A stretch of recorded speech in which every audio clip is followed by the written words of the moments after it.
He had the perfect robbery. But even if this ex-NFL player did play in the league, he wasn't built for carrying all this cash. This girl, for some reason, decided to make a baby. Take a hit? She finally fulfilled her dream of being a stripper and an anti-vax mom. This food service director ordered $1.5 million worth of chicken wings over 2 years on the school's lunch budget and then stole the wings for herself? And this couple thought they could actually fake a winning lottery ticket. Let's find out the other dumb crimes we covered in 2024 in this marathon video. He was able to plan the almost perfect heist, except he didn't think it all the way through. This Billions actor decided to turn to serious crimes. Just because? And this girl decided to let a 1-year-old take a hit. Then this guy robbed a bank to pay for his wedding, only to be turned in by the last person he thought would turn him in. Let's get right to some of the dumbest and wildest crimes committed, starting with number 6, big financial burdens. 33-year-old Devin Aguilar, once a star wide receiver in high school and later for the University of Washington, wound up trying to play a very different kind of game. A $1.2 million heist. With his brief NFL career behind him, he was a wide receiver for the Tennessee Titans in 2012, where he appeared in one preseason game and was released. Aguilar turned to a meticulously planned robbery, aiming to score big. But things didn't go exactly as planned, because almost NFL skills apparently don't exactly translate to heist planning. In late 2021, Aguilar dressed head to toe in black, covering every inch of himself and wearing gloves and a mask. Armed and determined, he followed a cash transport van carrying over $1 million. The unsuspecting driver pulled into the garage of a money transport business, completely unaware of the ambush that awaited her. Aguilar took her by surprise, and with his firearm drawn, demanded she fill 2 large trash bags with cash. For someone who had once made running with a football while large men tried to tear his head off look easy, carrying a few bags full of cash should have been a breeze, right? Well, not quite. As it turns out, Aguilar hadn't accounted for the sheer weight of all that cash. He was pretty strong, but most of those bills were like 20s and 100s, so the bags probably weighed somewhere between 90 pounds to 120 pounds.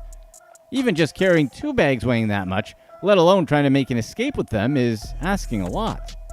So he struggled and ultimately abandoned the bags under a tree 700 yards away from the business and made his escape. But the stupid thinking didn't end there. When Aguilar left the bags, he also left behind the gloves he wore during the heist.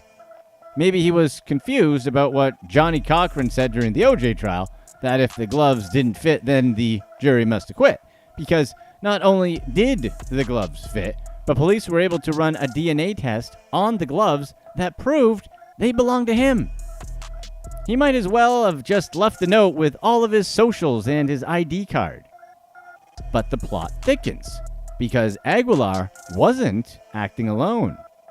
Investigators quickly discovered that there was an inside connection. His girlfriend, 54-year-old Fan Huya, yeah, that's a 20-year gap, but the heart wants what the heart wants, right? Was a lead teller at the transport company. She claimed she didn't know about Aguilar's plans, yet police found video and detailed sketches of the heist on her phone, showing she was clearly more involved than she let on. Which, she had to be the brains of the operation, right? Because Aguilar clearly wasn't. During the investigation, Huya apparently mocked Aguilar for his idiotic mistake with the gloves, calling him dumb for leaving such a crucial piece of evidence behind. Which, seriously, everyone knows what DNA evidence is at this point, and Aguilar was probably sweating in these gloves. It seems like just calling him dumb was being very generous. As the case unraveled, both Aguilar and Huya took plea deals. Huya received 6 months in jail and probation, while Aguilar faced a harsher sentence.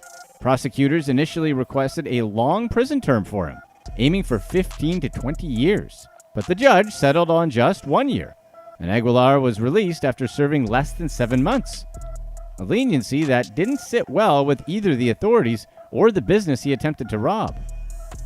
Though Aguilar expressed his remorse, calling himself accountable, whatever he thinks that means, since this guy clearly isn't a brain, many were left questioning whether justice had really been served.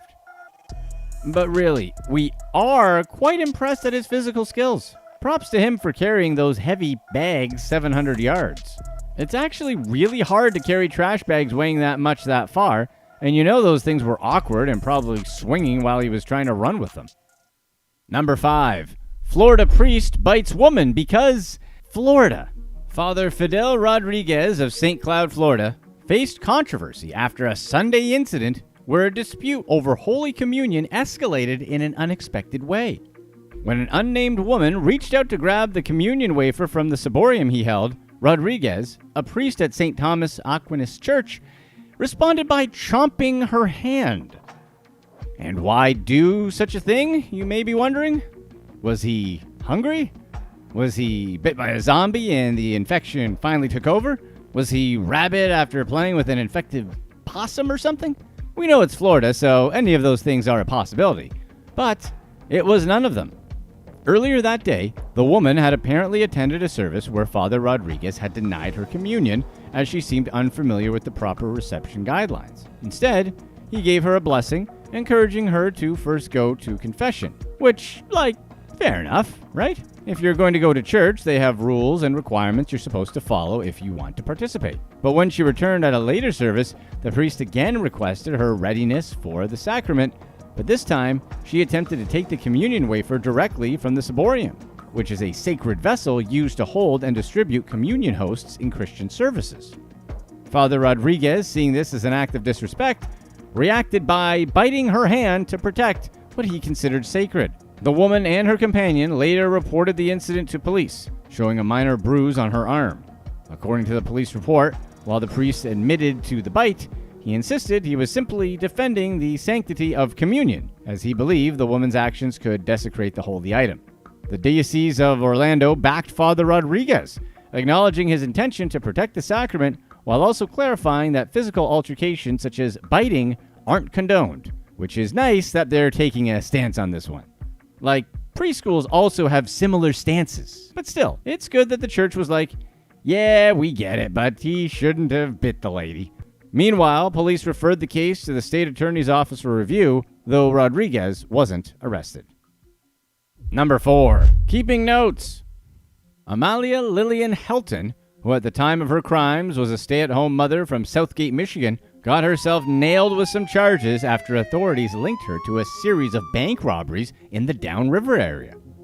While law enforcement believe she was responsible for at least 5 robberies, she has only been formally charged with 1. It all began when a task force from local police departments tracked Helton, suspecting she had hit multiple banks, each time suspiciously disguised in a floppy hat, sunglasses, or hoodie. On a warm summer day, investigators watched her walk into a Lincoln Park bank with a hoodie pulled up, a conspicuous choice given the weather. It seems like the staff might have recognized her, prompting her to leave quickly. However, police caught up with her shortly after and made an arrest. Helton's alleged robbery spanned several months. She was suspected of robbing a bank in Allen Park in late 2018, followed by another in Southgate. The incidents paused over winter, but resumed with another Southgate robbery in May, a Riverview Bank robbery in early June, and then lastly the incident in Wyandotte.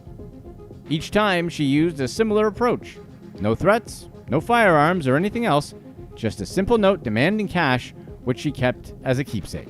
Authorities pieced together her identity with help from community tips, persistent detective work, and a sharp-eyed Southgate officer who recognized her vehicle. Helton, who has no prior record, and as of last reports, was awaiting trial with a bond set at $250,000. She was facing a possible life sentence if convicted, which seems like a bit much for some bank robberies that didn't hurt anyone. But interestingly enough, we couldn't find any public records of her sentencing or conviction. It's weird that she kept the notes as keepsakes though, right?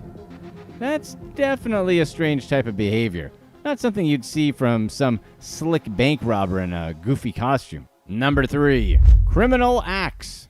Achille McDowell, known for his roles in David Makes Man and a brief appearance on Billions, is facing some serious criminal charges. Despite a promising career, this young actor is charged with an incident involving Cesar Peralta in Houston. McDowell, only 21, found himself in legal trouble, first facing a theft charge for stealing some expensive headphones, followed by an arrest for his alleged involvement in the tragic incident just a day later. Investigators reported that the incident occurred in the parking lot of an apartment complex in East Harris County. Deputies responded to the scene where they found 20-year-old Peralta injured. Sadly, he didn't make it. Witnesses said that Peralta had been involved in an altercation with McDowell, who then fled on foot after the incident. Known for his role in David Makes Man as a teenage prodigy fighting to escape hardship, McDowell once described how the character mirrored his own struggles and dreams. Now, instead of earning accolades, he's likely earning prison time, held on a $400,000 bond in Harris County Jail. The details of his connection to Peralta and the motive behind his actions remain unclear, adding to the mystery surrounding the case. Despite his breakout as David, a symbol of resilience and ambition, McDowell's choices tell a sadly different story. With court dates for both the theft and the more serious charge ahead as of the release of this video, fans and the industry are left questioning how a promising actor's life could veer so far from the inspiring path he once portrayed on screen. It's dumb that this kid threw away a promising career over nothing.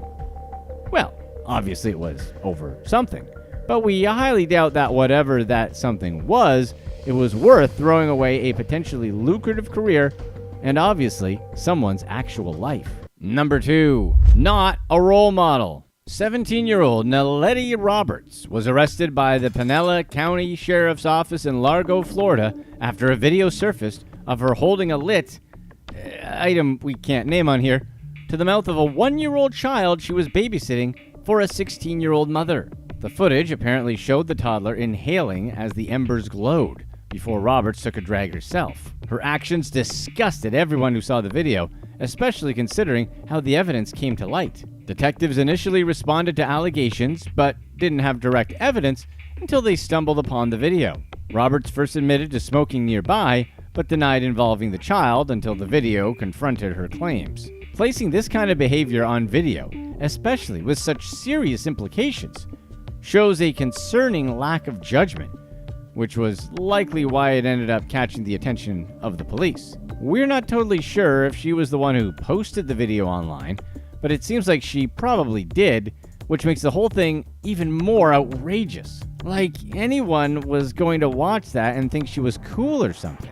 After her arrest, Roberts didn't offer any reason for her actions, probably because any explanation would only make her look worse. As of the release of this video, she's facing a felony charge, which could mean up to 5 years behind bars. Florida law takes anything with kids very seriously, and Roberts may find herself facing some harsh consequences, likely without much sympathy. Regardless of personal views on that particular plant, giving it to a baby isn't just reckless, it's dangerous and potentially life-altering. An infant's developing brain and body are highly sensitive to those compounds, which can disrupt brain growth, motor skills, and critical cognitive functions essential for their future. This is already a rough start for that child, and if these acts are any indication of the character of the types of people being trusted with this kid's care, things don't look exactly promising. Number 1. Unsolved wedding expenses. Heath Edward Bumpus from Crockett, Texas, planned to walk down the aisle, but instead, he found himself walking into a courtroom. Bumpus was arrested for robbing Citizens State Bank, aiming to cover last-minute wedding expenses, including the rings and venue. But things quickly took an unexpected turn when his fiancée stumbled upon his face all over social media. The day before his wedding, Bumpus went into the bank and demanded cash for his big day. He received the money, discarded his clothes and the item he used to make his threats, and tried to make his escape. Little did he know, his picture was making rounds online, courtesy of the local sheriff's office. And as luck, or perhaps fate, would have it, his fiancée recognized him in the bank surveillance shots shared on Facebook.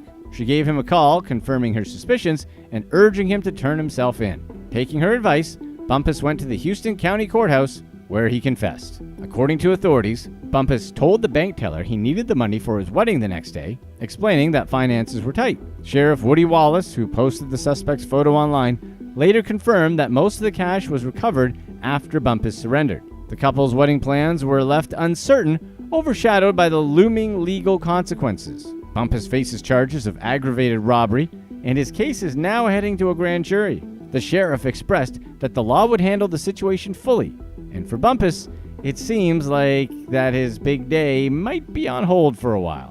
What do you think about this case? Do you kind of feel bad for this guy who apparently valued the day so much that he was willing to risk jail time in order to make his bride's dreams come true? Or is the fact that he decided to rob a bank indicative of a potentially darker streak, one that might suggest a lack of judgment or impulse control? Do you think there were other options he could have taken, or was this a desperate act of love that went way too far? This lawyer was caught smuggling things for his clients. This couple opted for a side of crime with their Uber.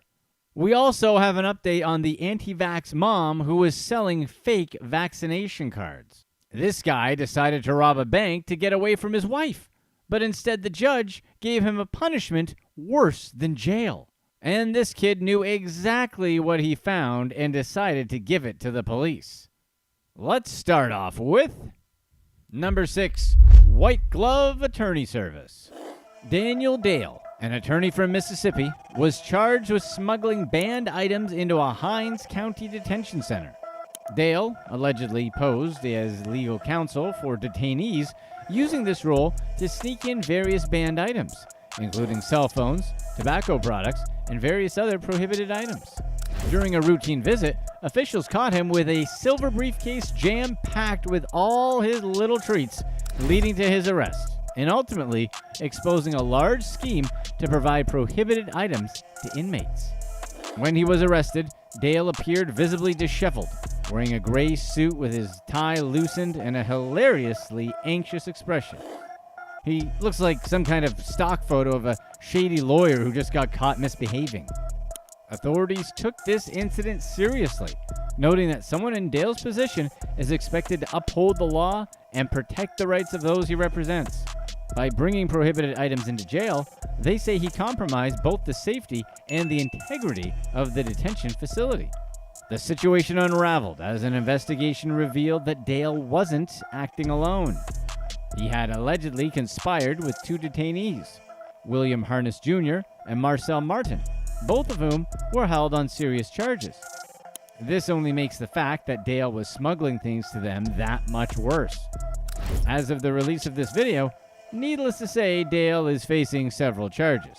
The ongoing investigation may reveal even more details and potentially add further charges for everyone involved.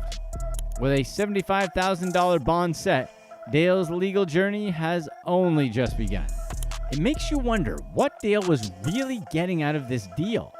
He risked a 20-year law career and his freedom for what exactly?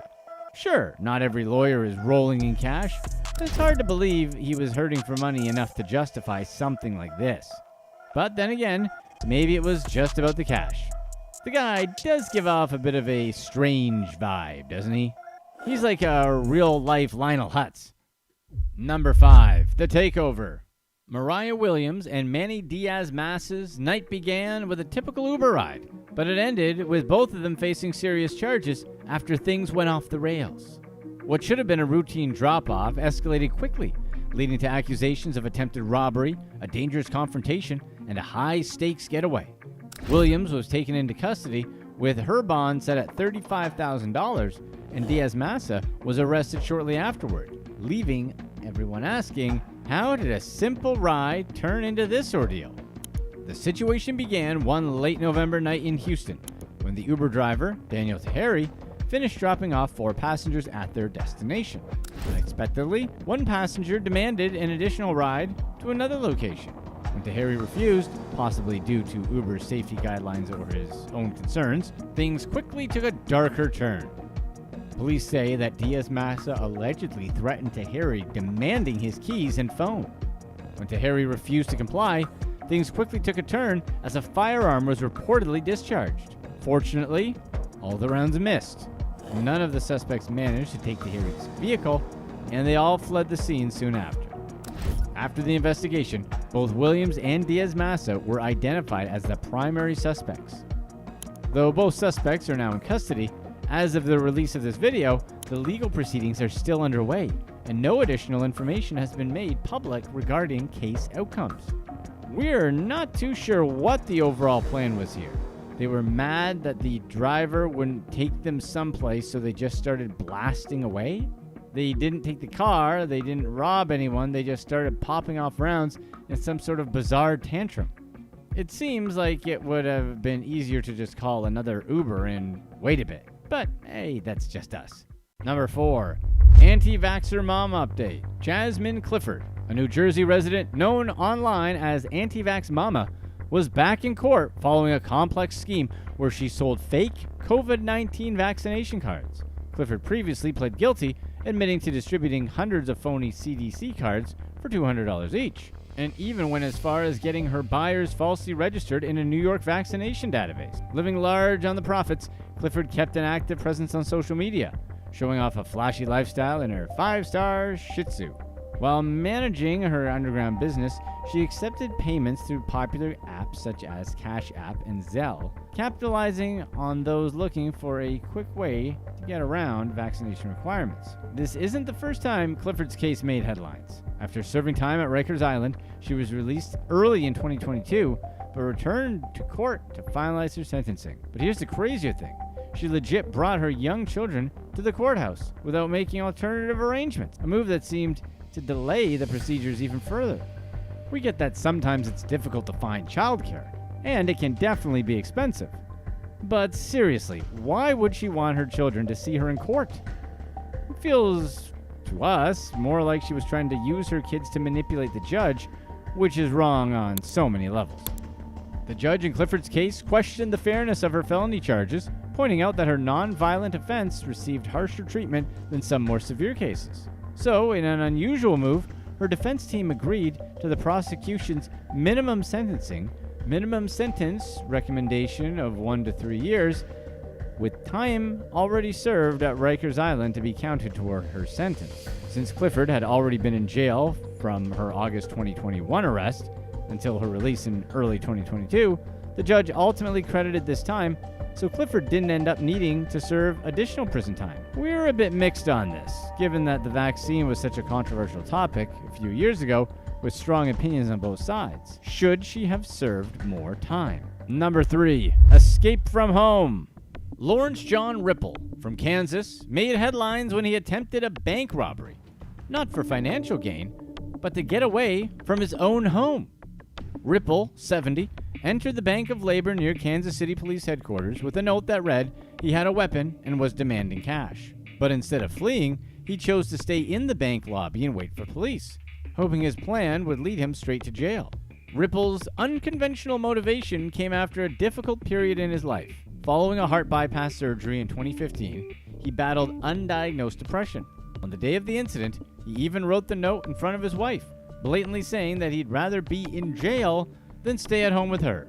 This cry for help, as his lawyer described it, led him to commit his first criminal act despite an otherwise law-abiding life as a husband and stepfather. After taking nearly $3,000, Ripple's willingness to get caught and his cooperation led to a somewhat sympathetic view from those involved. The bank's vice president and teller even supported a lighter sentence due to his mental health struggles. During sentencing, Ripple expressed that he had since sought help and felt like himself again. In a surprising turn, rather than jail, Ripple was given 6 months of house arrest, a ruling that backfired on his original plan. He was also assigned 3 years of probation, 50 hours of community service, and restitution payments, including a small sum to the bank for the employee's time. It's actually sad that Lawrence thought the only way he could get a break from his wife was to go to jail. It makes you wonder what on earth was going on at his house that pushed him to that limit. We're glad that no one was hurt and that he's apparently doing better. But ironically, his plan ultimately forced him to spend more time with his wife, not less. Number 2, no accountability. You might remember when we covered Amit Patel, a former financial manager for the Jacksonville Jaguars, who was convicted for stealing $22 million from the team, which was almost as bad a theft as when they signed Nick Foles back in 2017. Almost. Anyway, after diverting the funds, Patel gambled away millions on FanDuel, chasing high-stakes bets with every dollar. Now, in an update to that case, Patel is attempting to sue FanDuel for $250 million from his prison cell, alleging that the sportsbook exploited his gambling problem. Because, obviously, it's their fault.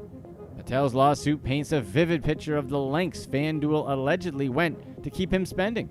Patel claimed that the company offered him millions in credits, extravagant trips to the Super Bowl and the Masters, and even custom incentives. According to Patel, a FanDuel VIP host regularly reached out, sometimes over 100 times a day, pushing him to bet.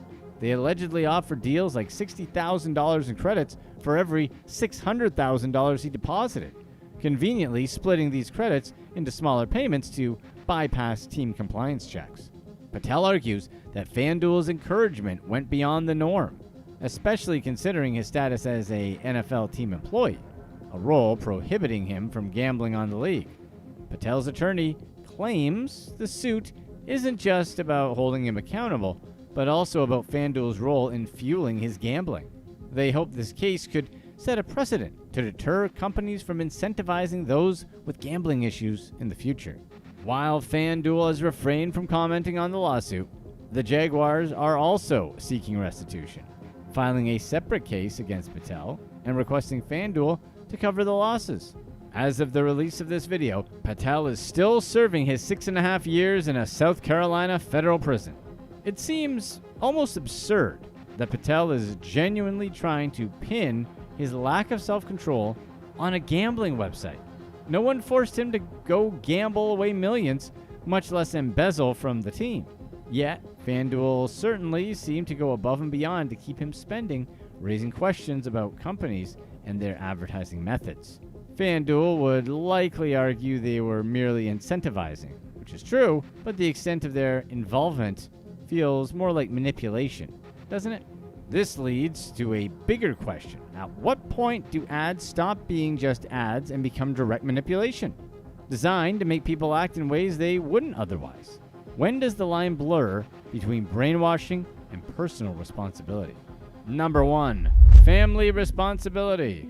In Las Vegas, Nevada, Kendra Long, a 45-year-old mother, has been sentenced after a series of legal troubles linked to possession and distribution. Her journey through the justice system has unfolded over the past 2 years, starting with a heartbreaking encounter when her 9-year-old son handed police a large bag of illegal substances he found in their $430,000 home. This shocking moment would become the first in a string of arrests and probation violations for Long, leading to her ultimate incarceration. The case began when Long's son, finding the illegal substances under her nightstand, took it straight to the authorities. He was visibly shaken, meeting the officers at the door with a bag in hand. Despite his young age, he understood enough to make a call to his father, Tony, who then took immediate action. As officers investigated, Long initially claimed no knowledge of the items her son had found, but the evidence was enough to lead to her first arrest. She was charged, and after posting bail, she was given a suspended sentence and placed on probation. However, Long's compliance didn't last. A few months later, Long was accused of violating her probation when officers discovered additional legal substances in her possession, prompting a closer look at her activities. To avoid further jail time, she entered a treatment program, as required by her probation conditions. However, during a routine compliance check, officers uncovered another stash, leading to her third arrest. This time, her probation officer found not only more illegal substances, but also other different controlled substances and related equipment. During this period, her ex-husband, Anthony Cruz, fought for custody of their son, raising concerns about Long's repeated involvement with illegal activity. He expressed frustration with the justice system, feeling that Long had been granted leniency despite clear evidence of her behavior. According to Cruz, Long's actions went beyond personal use, which is problematic on its own, and pointed to a larger distribution operation. His persistence paid off, as he was granted full custody of their son, who had been tragically caught in the middle of his mother's legal issues. Following her latest probation violation, Long faced additional charges, leading Judge Erica Mendoza to revoke her probation entirely. As of the release of this video, Long faces a 30-month prison sentence, with parole eligibility after 1 year, marking a turning point in a case that spanned multiple violations, arrests, and courtroom proceedings. Long remains in the Clark County Detention Center, where she awaits her next legal steps. That poor kid, though. Imagine being in 4th grade, already handling the difficulty of your parents' separation, and then being the reason your mom ends up in jail. That was an incredibly brave and impossible decision he made. Hopefully, he's got a stable home with his dad, but still, that's a tough road for any kid. It makes you wonder why, after the first time she was arrested, Long had custody of her son at all.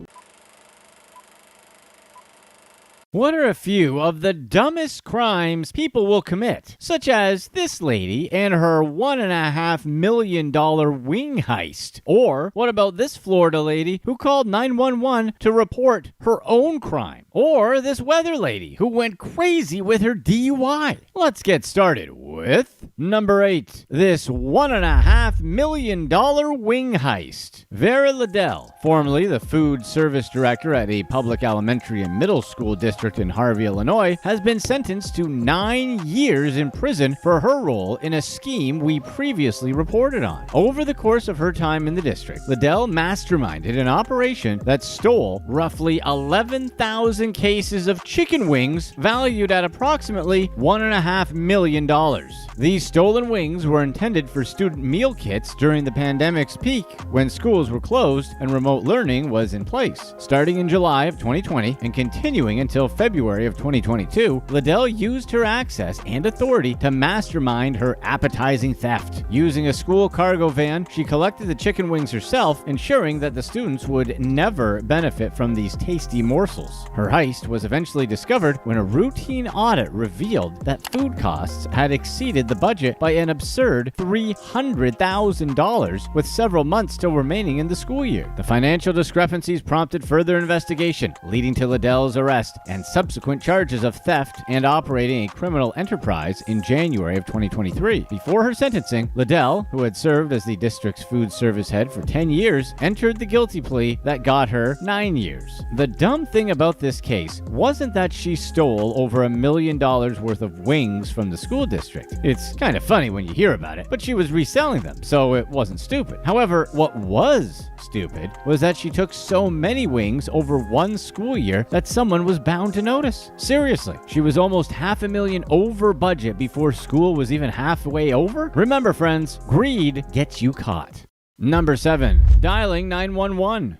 Christy Turman, 37, from Fort Myers, Florida, was arrested after attempting to circumvent the law in the dumbest way possible. She called 911 to report herself stealing a car, thinking it might legalize the act. It didn't. Turman's strategy unfolded at a local car dealership where she decided to take a Toyota Corolla without permission. Somehow, she thought that reporting her own crime could make it not a crime somehow, and she dialed 911. During the call, she boldly told the dispatcher that she was trying to steal a car that wasn't legally hers and said that they should come make a report since she was reporting it. Turman clearly isn't the smartest little cookie in the cookie jar. Turman explained to the deputies that her tactics were inspired by the video game Call of Duty Black Ops, where she learned how to orchestrate a theft, clearly showing her inability to understand the difference between a video game and real life. Upon arrival, deputies found Turman just as she was exiting the stolen vehicle. She was immediately arrested and faced trespassing charges. Apparently, a quick background check revealed a history of petty theft, robbery, and aggravated battery. We're still not totally sure how she thought that calling in the police to report the theft would somehow make the theft legal, though. That would be a pretty serious loophole if people just had to report the crime themselves to not get in trouble for it.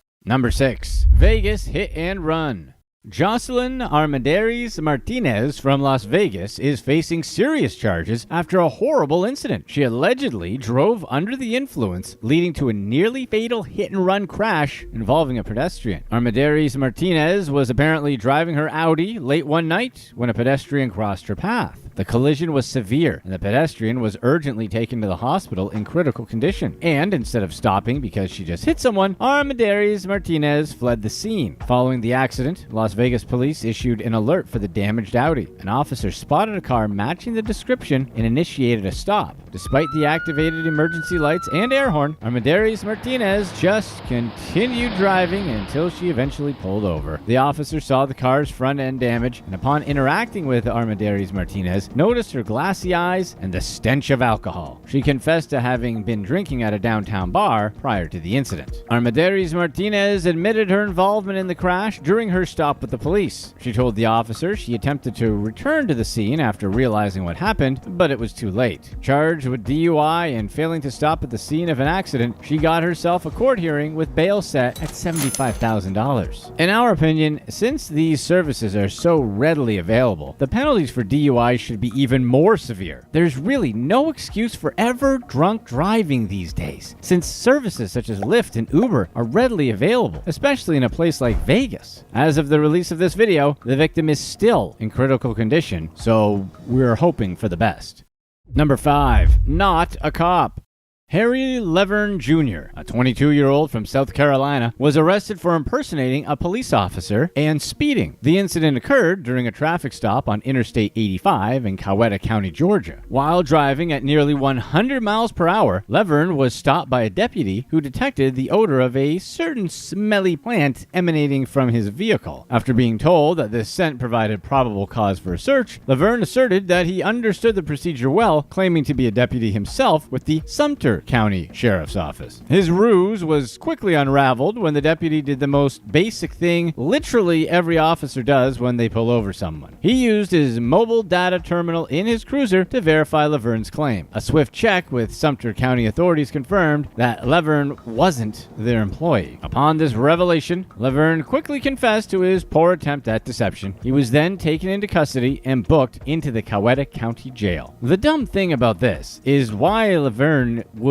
even try to fool this cop after getting baked and driving 100 miles per hour. Like, the officer was going to be like, "Oh, well, I realize you put your life at risk, as well as many others, but I didn't realize you were a fellow police officer. Have a nice day." It's very stupid to lie about stuff that's easily verified. Number 4. Wrong place, wrong time. In Oceanside, California, a confrontation at a home ended tragically when a homeowner, defending his residence, fatally discharged his firearm at an intruder. The intruder, a 22-year-old male whose name has been withheld, attempted to break into a home armed with only a wooden stake and a rock. He tried to enter through the sliding door of a bedroom while a woman was inside, obviously scaring the living crap out of her. The situation escalated when the intruder then threw the rock at a male resident, striking him in the face. In response, the homeowner retrieved a firearm and discharged 3 rounds, hitting the intruder in the chest, leading to his immediate passing at the scene. Police arrived shortly after and attempted life-saving measures, but were unsuccessful. It was later discovered that the suspect might have attempted to break into another nearby home earlier that evening by throwing a rock through a sliding glass door, although it was unclear if he had managed to enter. As of the time of this report, the Oceanside police haven't filed charges against the homeowner, since it seems like this is a pretty clear-cut case of self-defense. Still, it's sad that this young man lost his life. The event didn't need to happen, and he lost his life for nothing. Throwing the rock would have made a good distraction for an escape instead of staying and waiting for the homeowner to arm himself. Number 3.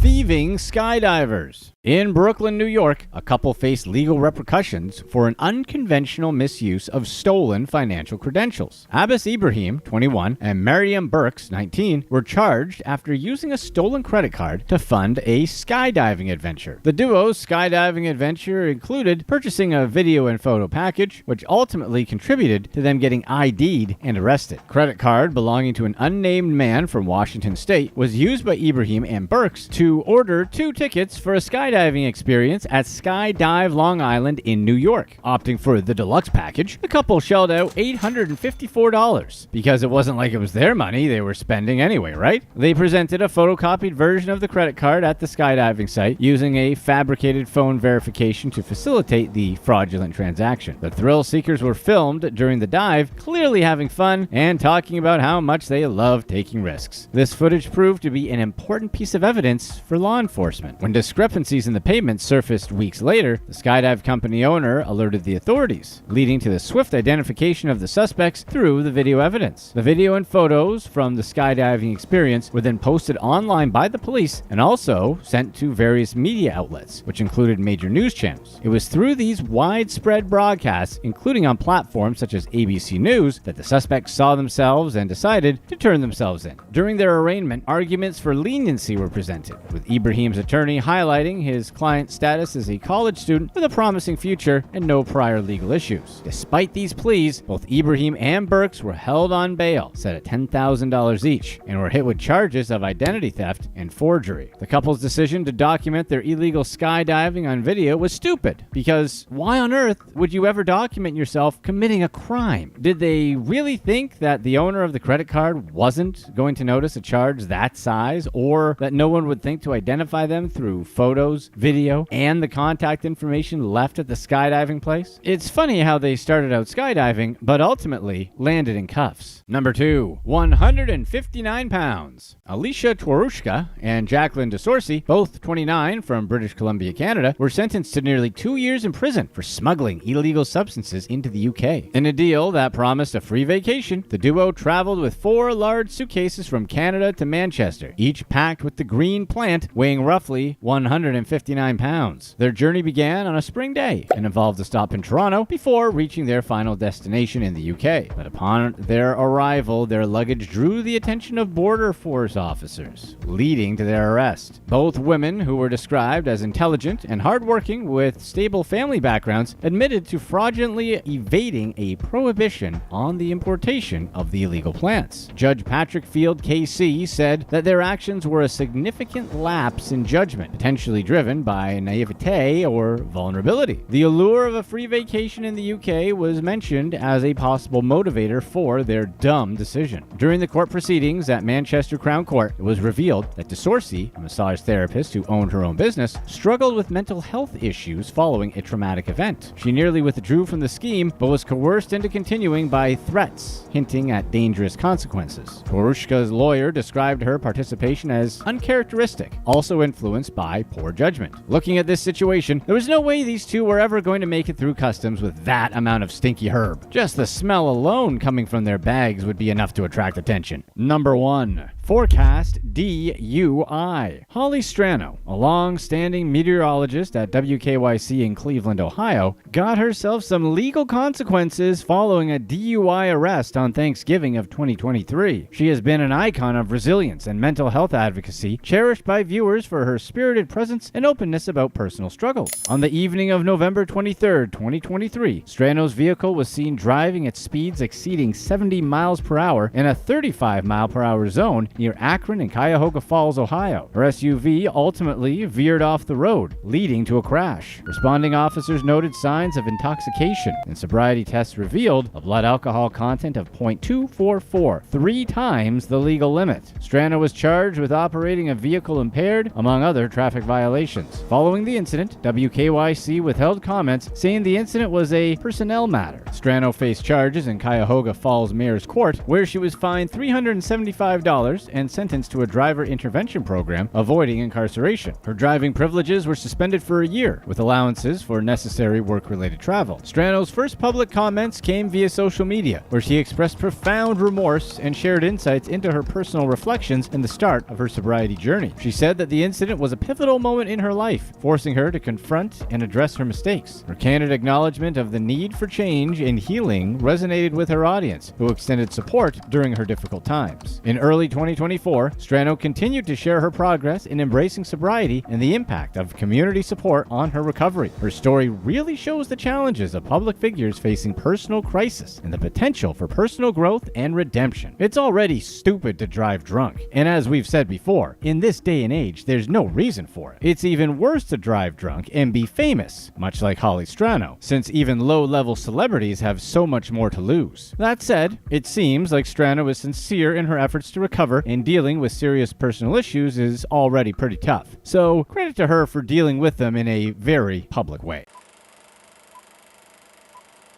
What are a few of the most questionable decisions people will make? For example, did this firefighter make the right or wrong decision getting her neck tattoo? Or what about this guy who decided to pretend to be a cop? Or how about this guy who was caught by police after he bragged online about his cash? Let's find out, starting with number 7, the neck tattoo. Ex-firefighter Kayana Adams lost her job with the Mobile Fire Department over a tattoo on the back of her head. So, what was the big deal about the tattoo? Let's find out. Adams worked at the fire department for 9 months before her employer fired her for the new ink. Despite the department's policy against facial or neck tattoos, Adams got a head tattoo anyway. She assumed that since the department had already hired people with prominent neck tattoos after she got the job, then getting one on her head shouldn't be an issue. Also, she knew she could cover it up, so no biggie, right? However, one of her coworkers thought it was a biggie and submitted a complaint about the tattoo, so the department ended up investigating her. She had to sit through an interrogation over the matter, and the fire department concluded that her ink violated their tattoo policy. The city, being reasonable at the time, offered to let it go if she just grew her hair out to hide the tattoo, which she did. But somehow, everyone forgot that growing out hair takes time, and a few weeks later, someone else submitted a complaint. Adams explained that as an African-American woman, she had different textured hair and had no idea how long it would take to grow in enough to cover the tattoo. Then, 3 months after she got the tattoo, the department updated its policy to prohibit head tattoos completely. A captain at her station took a picture of the back of Adams's head, which showed the tattoo was no longer visible. However, she still lost her job that day, and 2 captains who defended her were disciplined, with one of them getting fired, both of whom are appealing the decision. Adams has since filed a federal discrimination lawsuit against the city of Mobile, alleging that her termination wasn't solely about the tattoo, but was a pretext for discrimination based on her race, gender, religion, and orientation. The lawsuit claims that she faced a hostile work environment and was subjected to harassment, including racist remarks from colleagues. As of the release of this video, the case is ongoing, and Adams is seeking redress for what she claims was unjust treatment during her tenure at the Mobile Fire Rescue Department. So what do you think? Who is making the worst decisions here? The person who is still on probation in a new job that decided to get a tattoo that violates policy because other people did it? Or the people who are making a huge deal about her violating policy even though she was doing everything the department asked her to do to rectify the situation?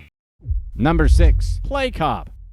Antoine Tuckson spent 15 years pretending to be a police officer, but his scheme finally fell apart when he called the actual police department for backup. Tuckson pretended to be a U.S. Marshal and had the props to prove it. He had a bite dog, a police vest, a taser, and even a firearm. However, he couldn't keep up the ruse forever. In March of 2022, he tried to arrest a couple women at a restaurant who were attempting to dispute their bill. Of course, the situation escalated since that's not something you'd typically get arrested for, so Tuckson made the questionable decision to call Prince George's County Police Department. Tuckson met the officers at the restaurant and flashed them his badge before explaining what went down. But while they were outside talking, something else caught the officers' attention. Amidst all the chaos, Tuckson left his dog inside the restaurant, something law enforcement canine handlers never do. Law enforcement demanded to see Tuckson's credentials again, so in order to combat this, he called his friend, who goes by the name Ninja Rich, to pretend to be his supervisor. So, Ninja Rich Rich, who wasn't even a real ninja, arrived on the scene in police-style clothing while officers were arresting Tucson. He wore a fake uniform and carried a firearm, a radio, handcuffs, and expandable baton. Ninja Rich explained that the dog was an emotional support animal as well as a patrol dog to try and explain away the situation. But that's not something that would ever happen since police dogs go through very different training than support dogs. So even with Ninja Rich's brilliant disguise and excuses, he couldn't stop officers from taking Tucson into custody. Law enforcement placed the dog in the care of Prince George's County Animal Services Division. The next day, Ninja Rich turned up at the Animal Services Center claiming to be a U.S. Marshal, and the center gave him the dog back. This wasn't Tucson's first stint behind bars. The police imposter was accused of the same offense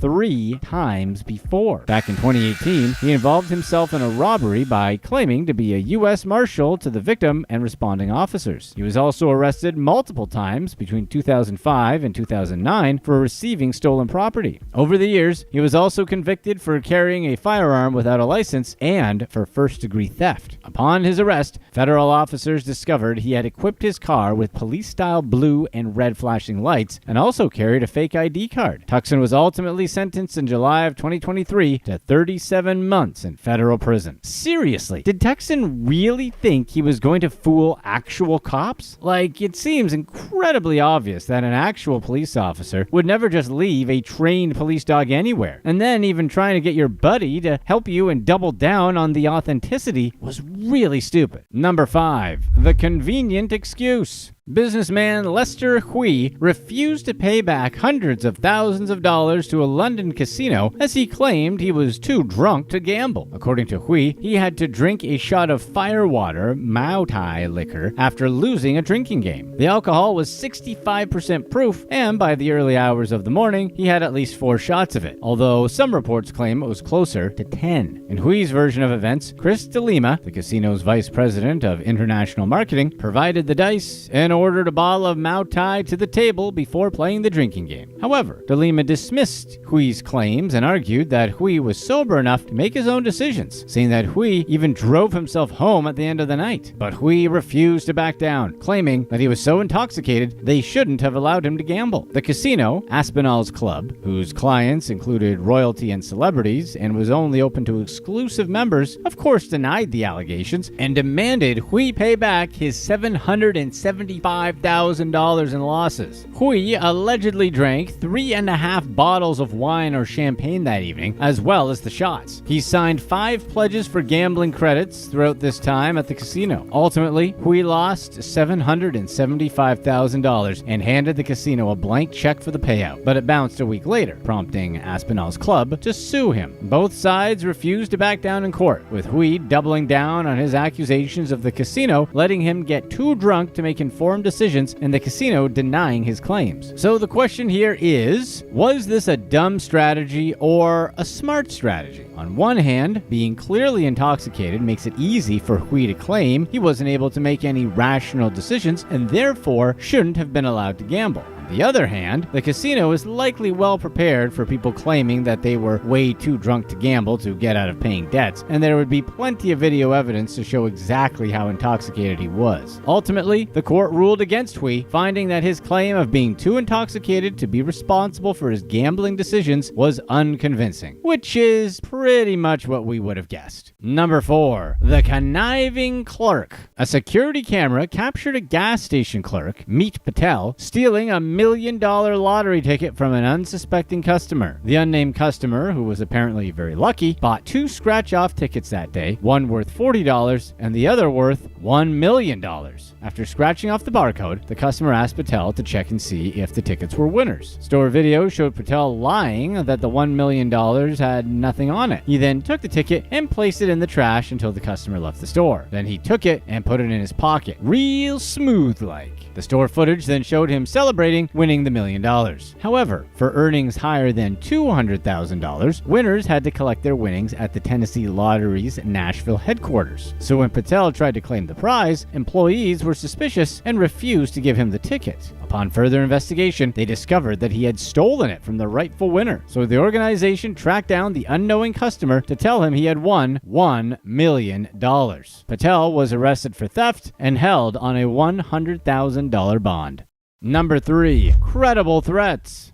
Detroit resident Ariel Moore sent threats to multiple beauty school classmates where she threatened to blast her school. Apparently, she was expelled earlier that day for bad behavior, whatever that means, and didn't take it well. So she thought she'd show everyone what real bad behavior was and sent out some pretty serious threats. Moore sent texts to classmates, including one of an actual firearm she said she was going to use, and made multiple calls to the David Presley School of Cosmetology to make even more threats. So of course, that scared the hell out of everyone, and staff canceled classes for the next few days. Fortunately, Moore didn't actually act on anything. The thing was, Moore already had an arrest warrant for felony identity theft when she was arrested for her new threats. She faced 20 years in prison and fines of up to $20,000. Despite her past legal problems, and she seems to have had many, with a couple of cases moving through the courts, Moore's social media post suggests that she's turned a new leaf. We don't know what ended up happening with the school threats case, but she seems to have moved to Indonesia, where she seems to be committed to being a better person. Hopefully, she figures out some of her issues, and maybe getting expelled and leaving Detroit might have been the best thing for her. Number 2. The biased, unbiased judge. Central New York Supreme Court Justice Aaron P. Gall made some racially insensitive comments to police and civilians after an incident at a 2022 party, and it cost her job. You'd expect to hear this stupid stuff coming from drunk actors or something, but not from a New York Supreme Court justice, right? Gall was a guest at a high school graduation party where groups of uninvited teens suddenly turned up. Fights broke out, and her husband and son were involved in them. The police were called to break it up, and Gall spoke to the police officers when they arrived on the scene. During the 80-minute interaction, the judge said a group of 4 black teens didn't look smart and that they were definitely not going to business school. Unfortunately for Gall, the cop's body cam caught her entire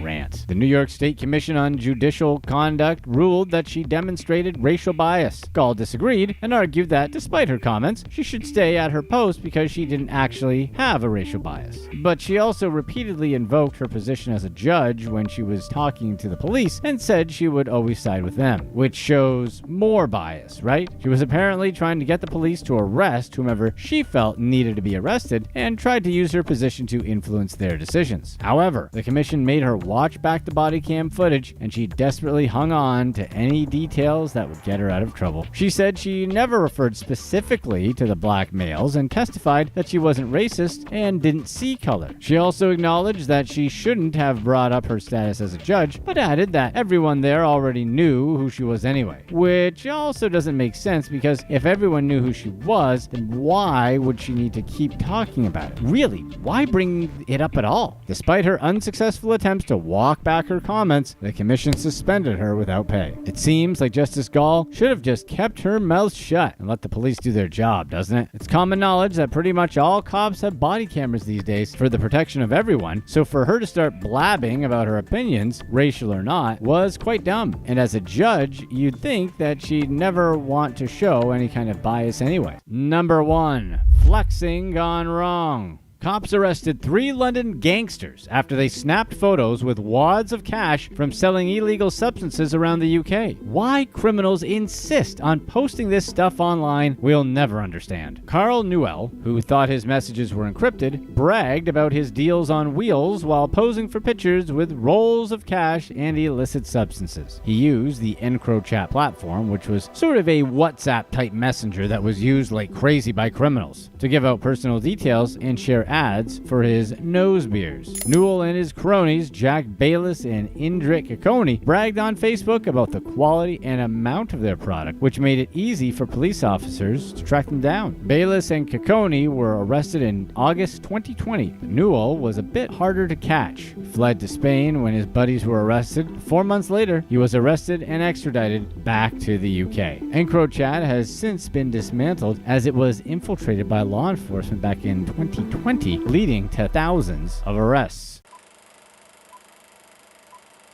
What are some of the dumbest decisions people will actually make to sabotage their future selves? Let's find out. Starting with number 5, dash with the cash. Police officer Henry Chapman stole a suspect's money and was caught on camera doing it. It's bad enough that a policeman decided to steal from a suspect in front of that suspect, but the fact that he let the whole thing get caught on camera is like ordering a stupid sandwich with extra stupid on the side. The incident began when Chapman pulled the driver over for speeding. Our batty two-shoes police officer quickly realized that the man he pulled over was wanted on a federal warrant. The typical MO for this sort of thing is simple. Arrest the fellow on a warrant and bring him to a police station. And most importantly, don't steal $900 from him. But maybe Chapman wasn't in class the day this was taught at police academy. The man had about $8,000 on him during the arrest, and Chapman probably felt that a common criminal with a federal warrant didn't need to be walking around with that much cash, and probably wouldn't even notice if some of it was missing. So he took the wad, undid the rubber band, and tried to crumple some of it into the door pocket. But the problem was that the suspect actually saw what Chapman was doing because he was literally sitting in the back of the patrol car watching him. So he made his opinion known by screaming into Chapman's body cam that he'd just been robbed and that he knew Chapman had messed with his money. But this didn't spook Chapman at all for some reason, and he just ignored the fact that his victim had caught him stealing. Chapman just continued hiding the money behind a receipt in the door pocket of his patrol car and probably thought that that would be that. He put the rest of the money in an evidence envelope and drove the suspect to the police station.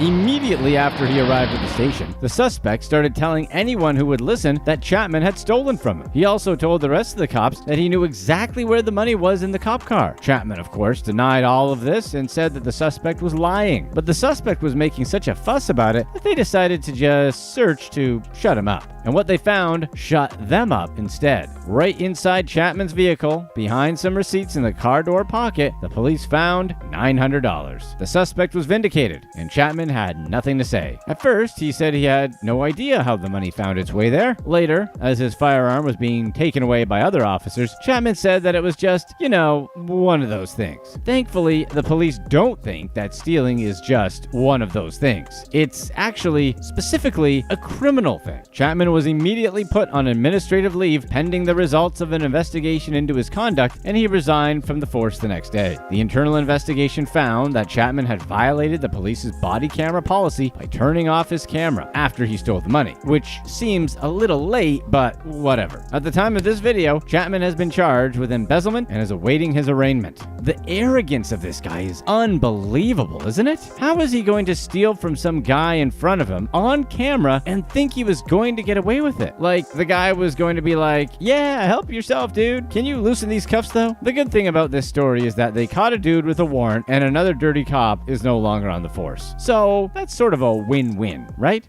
Number 4, the fake vanishing. Pennsylvania resident Chloe Stein faked her own disappearance because she was embarrassed about not graduating college at the same time as her friends. So instead of just sucking it up and dealing with it, Chloe thought that trying to pull off some vanishing act would help her save face. As it turns out, it didn't. The kidnapping saga began when Chloe texted her boyfriend that police had just pulled her over on some desolate road. And that was the last her boyfriend heard from her over the next 24 hours. He tried to call her and text her, but there was no reply. The next day, she was reported missing, so her boyfriend and her friends started combing the town for any signs of her. Eventually, they found her vehicle parked by the side of the road with her cell phone ominously inside. The police quickly sprang into action and searched for Chloe over the next 20 hours. They spent thousands of dollars on personnel and equipment for the search, and at one point it seemed like Chloe wasn't going to be found. Luckily, she did eventually turn up, and when she did, she had an unbelievable story to tell. And wouldn't you know it, the police didn't believe it. The police found Chloe at a residence of a neighbor that was just around 3 miles from where her car had been abandoned. The thing was, she didn't look like she'd been kidnapped, not that that always means something, but she was hardly acting like a kidnapped victim. So when the police asked her what happened, she claimed that she'd been held against her will and that her life was threatened. Then she was eventually dropped off near her home. She then walked to her neighbor's house, told them the same story, and they called the police. However, the cops almost immediately noticed that her story made almost no sense. Video evidence, cellular evidence, and inconsistencies with her testimony showed that she was hiding something. First, they knew that she was never pulled over by the police, which doesn't mean she wasn't kidnapped, since the kidnappers could have been pretending to be the police, but she never said that. Second, police found some clear evidence that Chloe had actually been spending most of the time she was missing in a garage on her parents' property. As it turned out, Chloe had some reasons to lie. Chloe was enrolled in college, and her parents and friends thought she was set to graduate that weekend. But according to university officials, Chloe hadn't been in school for over a year. There was 0% chance she was going to graduate, and she'd kept this a secret from her friends, boyfriend, and parents. So police figured this was probably the reason she planned her own pretend abduction. Chloe was arrested and charged with several misdemeanor counts, including false alarm to a public safety agency, false reports to law enforcement, obstruction of the administration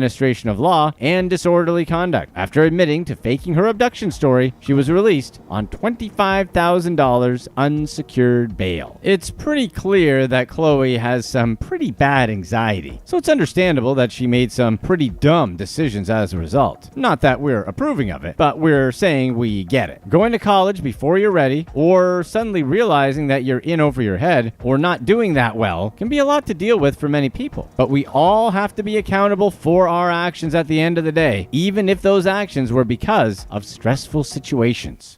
Number 3, treating herself. Jamie Mann stole over $200,000 from her employer by giving herself unapproved pay raises. The crazy thing about this story is that Mann's boss didn't even notice her fraud until 3 years after it began. Mann was hired as the office manager and was tasked with making changes to payroll and paying out salaries to workers. But the enterprising thief then used this authority to increase her hourly pay by $5 3 different times. Since no one else in the company has access to the payroll software, Mann easily got away with her theft. The owner of the company said he never reviewed the payroll summaries he got and only reviewed one by chance when he saw that Mann was getting paid $30 per hour when she'd originally been employed at $15 per hour. But Mann wasn't just hoping that her boss ignored her payroll summaries. She also went the extra mile to provide different payroll records for him to review. So even if he did happen to check through the records, he wouldn't notice that something was amiss, which was a good plan until it wasn't. Besides paying herself more money per hour, Mann also regularly paid herself for extras like on-call time and even something called time and a half. In 2023, she was supposed to receive an annual salary just over $40,000. Turns out, she got over $122,000, more than 3 times her normal salary. Mann ended up stealing over $200,000 over the course of 3 years, which she used to go to amusement parks, buy stuff from Amazon, and paying for home improvements. As of the release of this video, there hasn't been any publicly available information on the results of her trial. The dumb thing about this scam was that she was basically always going to get caught, since the company was going to audit payroll at some point. And when they did, her frauds and her cover-ups would be shown. If she wanted to be that active in giving herself pay raises, maybe she should have just run for Congress, since they seem to be able to give themselves raises whenever they want. Number 2, a big family to feed. Popular rapper and trap queen writer Fetty Wap, whose full name is Boba Fetty Wap, aka Willie Jr. Maxwell II, was sentenced to 6 years behind bars for dealing. According to court documents, Fetty Wap sold over 100 kilos of illegal substances during the pandemic and made a lot of money doing it. Police accused Fetty Wap of driving to Long Island around 6 times in the spring of 2020 to purchase the substance and sell it in New York and New Jersey. But Fetty Wap had a good excuse, a real Fetty Whopper, if you will. He said that he always wanted to lead and help members of his community, but the COVID pandemic made him unable to meet his many financial commitments. So obviously, the best way to do that is to sell nose beers. Not all heroes wear capes. You see, Fetty Wap has 8 kids, and those kids apparently have to eat or whatever. The pandemic meant that money from concert tickets was no longer coming in. Fetty Wap said the desperation to feed his kids and pay for their support led him into the world of crime, and that he now regrets his actions. Fetty Wap may have said he is sorry for his crimes, but his actions after his arrest did very little to prove it. After getting charged to court, our rapper pled guilty and was released on bail pending sentencing. However, while out on bail, Fetty Wap violated his bail conditions by threatening a rival with a weapon while on a video call, like you do. So the judge wasn't exactly amenable to reducing his sentence. Fetty Wap's lawyers said that their client had no choice but to turn to crime to feed his kids. And feeding children isn't a crime, right? But the prosecution obviously pointed out that hundreds of thousands of Americans also fell on hard times during the pandemic, and they didn't start dealing nose beers out of their cars. Fetty Wap's lawyers were like, prosecution also explained that this wasn't just a one-off thing for Fetty Wap. They claimed that his breakout song, Trap Queen, was actually about his ex-girlfriend who used to sell the substances with him. Of course, Fetty Wap's lawyer said this was unfair as his music was just an art form, and the judge was like, yeah, you totally didn't do that. It's just a song. Objectively, Fetty Wap's lawyers were right, but come on. Anyway, the judge still handed down a 6-year sentence. Really, if he had invested his money wisely, he would have had no need to start dealing. Fetty Wap was already a famous and popular rapper and could have easily just continued making money off his old hits. Of course, he did get unlucky like all of us during the pandemic. He couldn't tour to make money, and he has 8 kids to feed along with the rest of his family. Number 1. Zooming to court. Corey Harris went viral for appearing on a Zoom court call while driving, despite his court case being about driving with a suspended license. The video was funny because it showed an astounded judge looking on in amusement as a fellow who was on trial for driving while having a suspended sentence was actually driving. The judge apparently had no idea why Harris would be doing that and immediately rescinded his bond and told him to immediately report to jail. Harris was then locked up for 2 days. When he got out, Harris had a very interesting story to tell. He explained that he'd been on his way to his doctor's office because his wife had a health issue, so he wasn't worried about driving with a suspended license. The fat Corey said he had no idea his license was still suspended because 2 years ago his suspension had been lifted. When this tasty little bit of info got out, everyone started blaming the judge and the state for not updating Corey's license status since it had already been reinstated. Official rules can be confusing for a lot of people. His decision to go on a Zoom court call about his suspended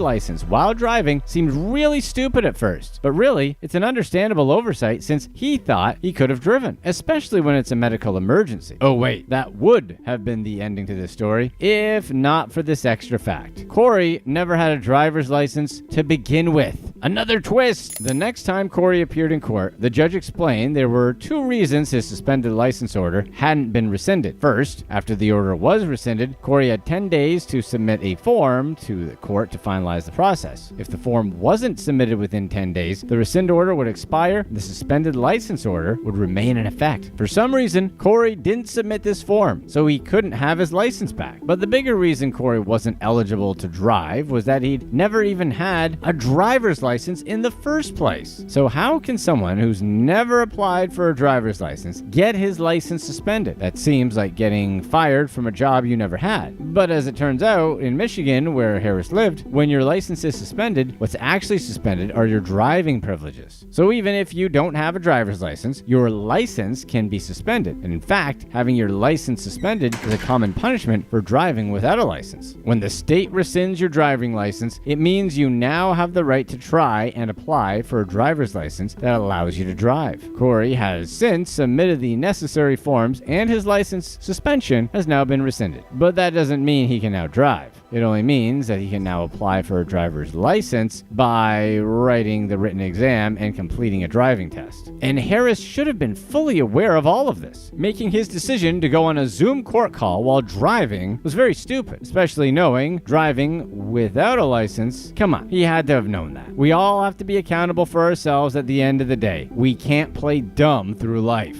A medical emergency to drive his wife is understandable, but picking up that Zoom call? Come on, bro. Who are a few of the dumbest criminals? Let's find out. Starting with number 6, definitely not a cop. Rico Dukes, a 26-year-old from Albuquerque, New Mexico, was found guilty of impersonating a peace officer and unauthorized possession of law enforcement paraphernalia. Dukes used this facade to present himself falsely as Bernalillo County deputy on social media platforms, including Tinder, where he was eventually exposed. Dukes' charade involved a detailed impersonation where he wore a uniform and drove a vehicle equipped to mimic those of actual law enforcement. His fake identity included his Ford Explorer, which he claimed was an upgraded Chevy Tahoe patrol car that he flaunted in his online profile, along with a badge, firearm, and handcuffs. Dukes had acquired the outdated uniform and gear from a local uniform store and a weapon shop, presenting himself as an officer who had transitioned from the Albuquerque police to the county sheriff's office due to dissatisfaction with his previous role. And all of this, while weird, is normally fine. But the problem was his impersonation wasn't just for show.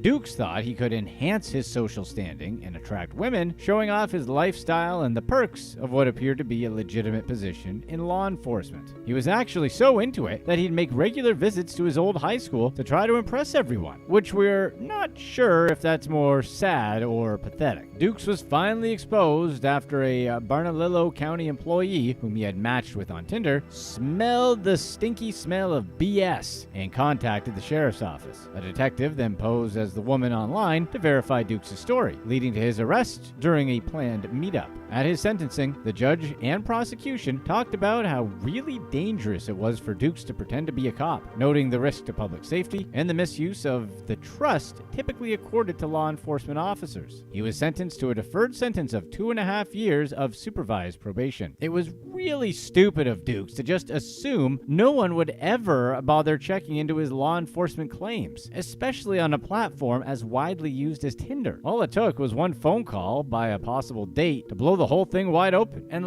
not for nothing, but come on, man. Do you not know women? If there's even a hint of something fishy, they're like the CIA, and you're gonna get caught because they'll find out everything. There are no better detectives in the world than women who have something personal against someone. Number 5. Ducking taxes. Samantha Hughes, a former accountant from a small town in England, got herself into serious legal trouble after making a bold career switch. Samantha, who had once been a respected professional, decided to leave her job as an accountant behind and join the world of online adult entertainment. Her move, while controversial, seemed lucrative at first as she quickly gained a substantial following on a popular platform known for its explicit content. However, what Samantha didn't expect was the attention of the UK tax authorities. After Hughes began flaunting her newfound wealth on social media, featuring designer clothes, luxury cars, and exotic vacations, HM Revenue and Customs, known as the HMRC, and basically the UK's IRS, took notice. They suspected that Samantha might not be entirely honest in her tax declarations, given the significant increase in her lifestyle and spending. Despite her attempts to conceal the true extent of her earnings, Samantha's spending led to a high-profile investigation by HMRC. The authorities were particularly interested in how she managed to accumulate such wealth so quickly, suspecting that she might have underreported her income from the platform. The case escalated, with HMRC eventually seeking a high court injunction to freeze her assets while they conducted a thorough investigation. After HMRC began investigating her for potential tax discrepancies, Hughes and her accountant, Dr. Robert Milton, allegedly engaged in a campaign of harassment against the tax officials. They threatened to dox the officers involved in the investigation, aiming to intimidate them into dropping the case. Like she's the mafia or something, and not just some former accountant turned adult film star. As a result, HMRC secured a high court injunction against Hughes and her accountant, preventing them from publishing any personal information about the officials. The court also found their behavior to be unreasonable and oppressive.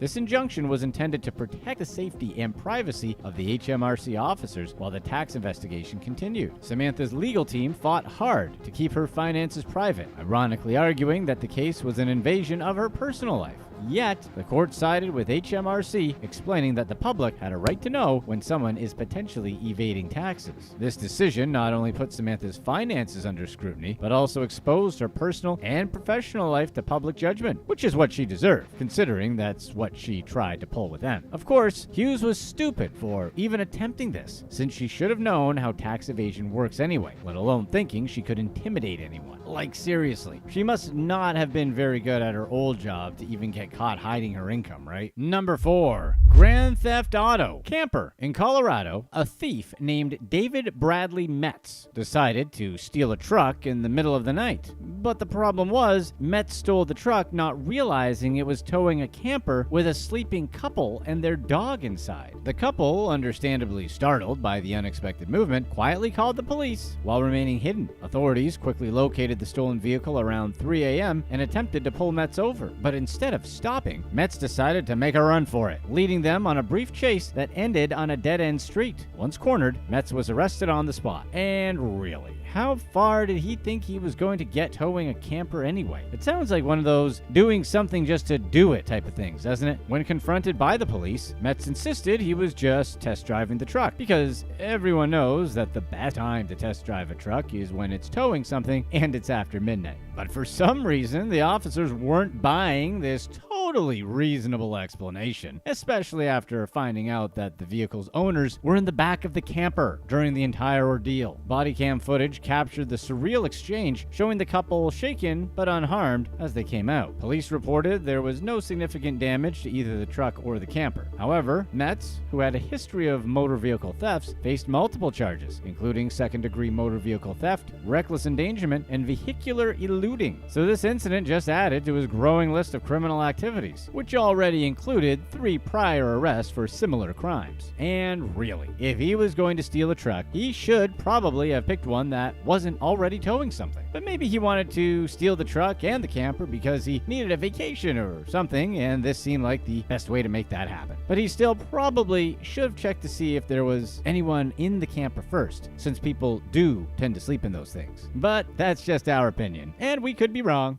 Number 3. Threatening a good time. Samaya Thomas, an 18-year-old from North Liberty, Iowa, really didn't want to go on a date with some guy. But instead of just canceling her plans by saying she just had to wash her hair or something, she called 911 and falsely reported that the man, whose name has been withheld, was on her doorstep threatening her. Thomas, who had matched with the man on a dating app a week prior to her planned date, panicked when it came time to meet him. Instead of simply backing out, she concocted a story to get him off her property. And it wasn't like she just said, "Oh, there's a weird guy outside" or something. Instead, Thomas made up this crazy story that the man was her terrible ex-boyfriend, claiming that she was pregnant with his child and that he was threatening her. To make her story more convincing, she even claimed they had known each other for over 2 years. When the police arrived, they found the man casually walking away from Thomas's house. He explained that they had only just met on a dating app and had been communicating via text for about a week. To prove his story, he showed the officers their text messages, which corroborated his account of events. Luckily, the conversation was clear. He was just a guy trying to meet someone new. So the police then interviewed Thomas, who stuck to her story, insisting that she had known the guy for 2 years and that he was the father of her unborn child. But under repeated questioning, Thomas eventually admitted that she had made the whole thing up. She confessed that she got cold feet and didn't want to go through with the date. She said she thought that calling the police with a fabricated story was the only way to get out of the situation, because she's also not very bright. The man was detained for over an hour due to Thomas's false accusations. As for Thomas, she was charged with 2 misdemeanor counts of filing a false report and 1 count of misusing the 911 system. After her brief stay in Johnson County Jail, she was released. What's the worst excuse you've heard a friend give in order to get out of going on a date?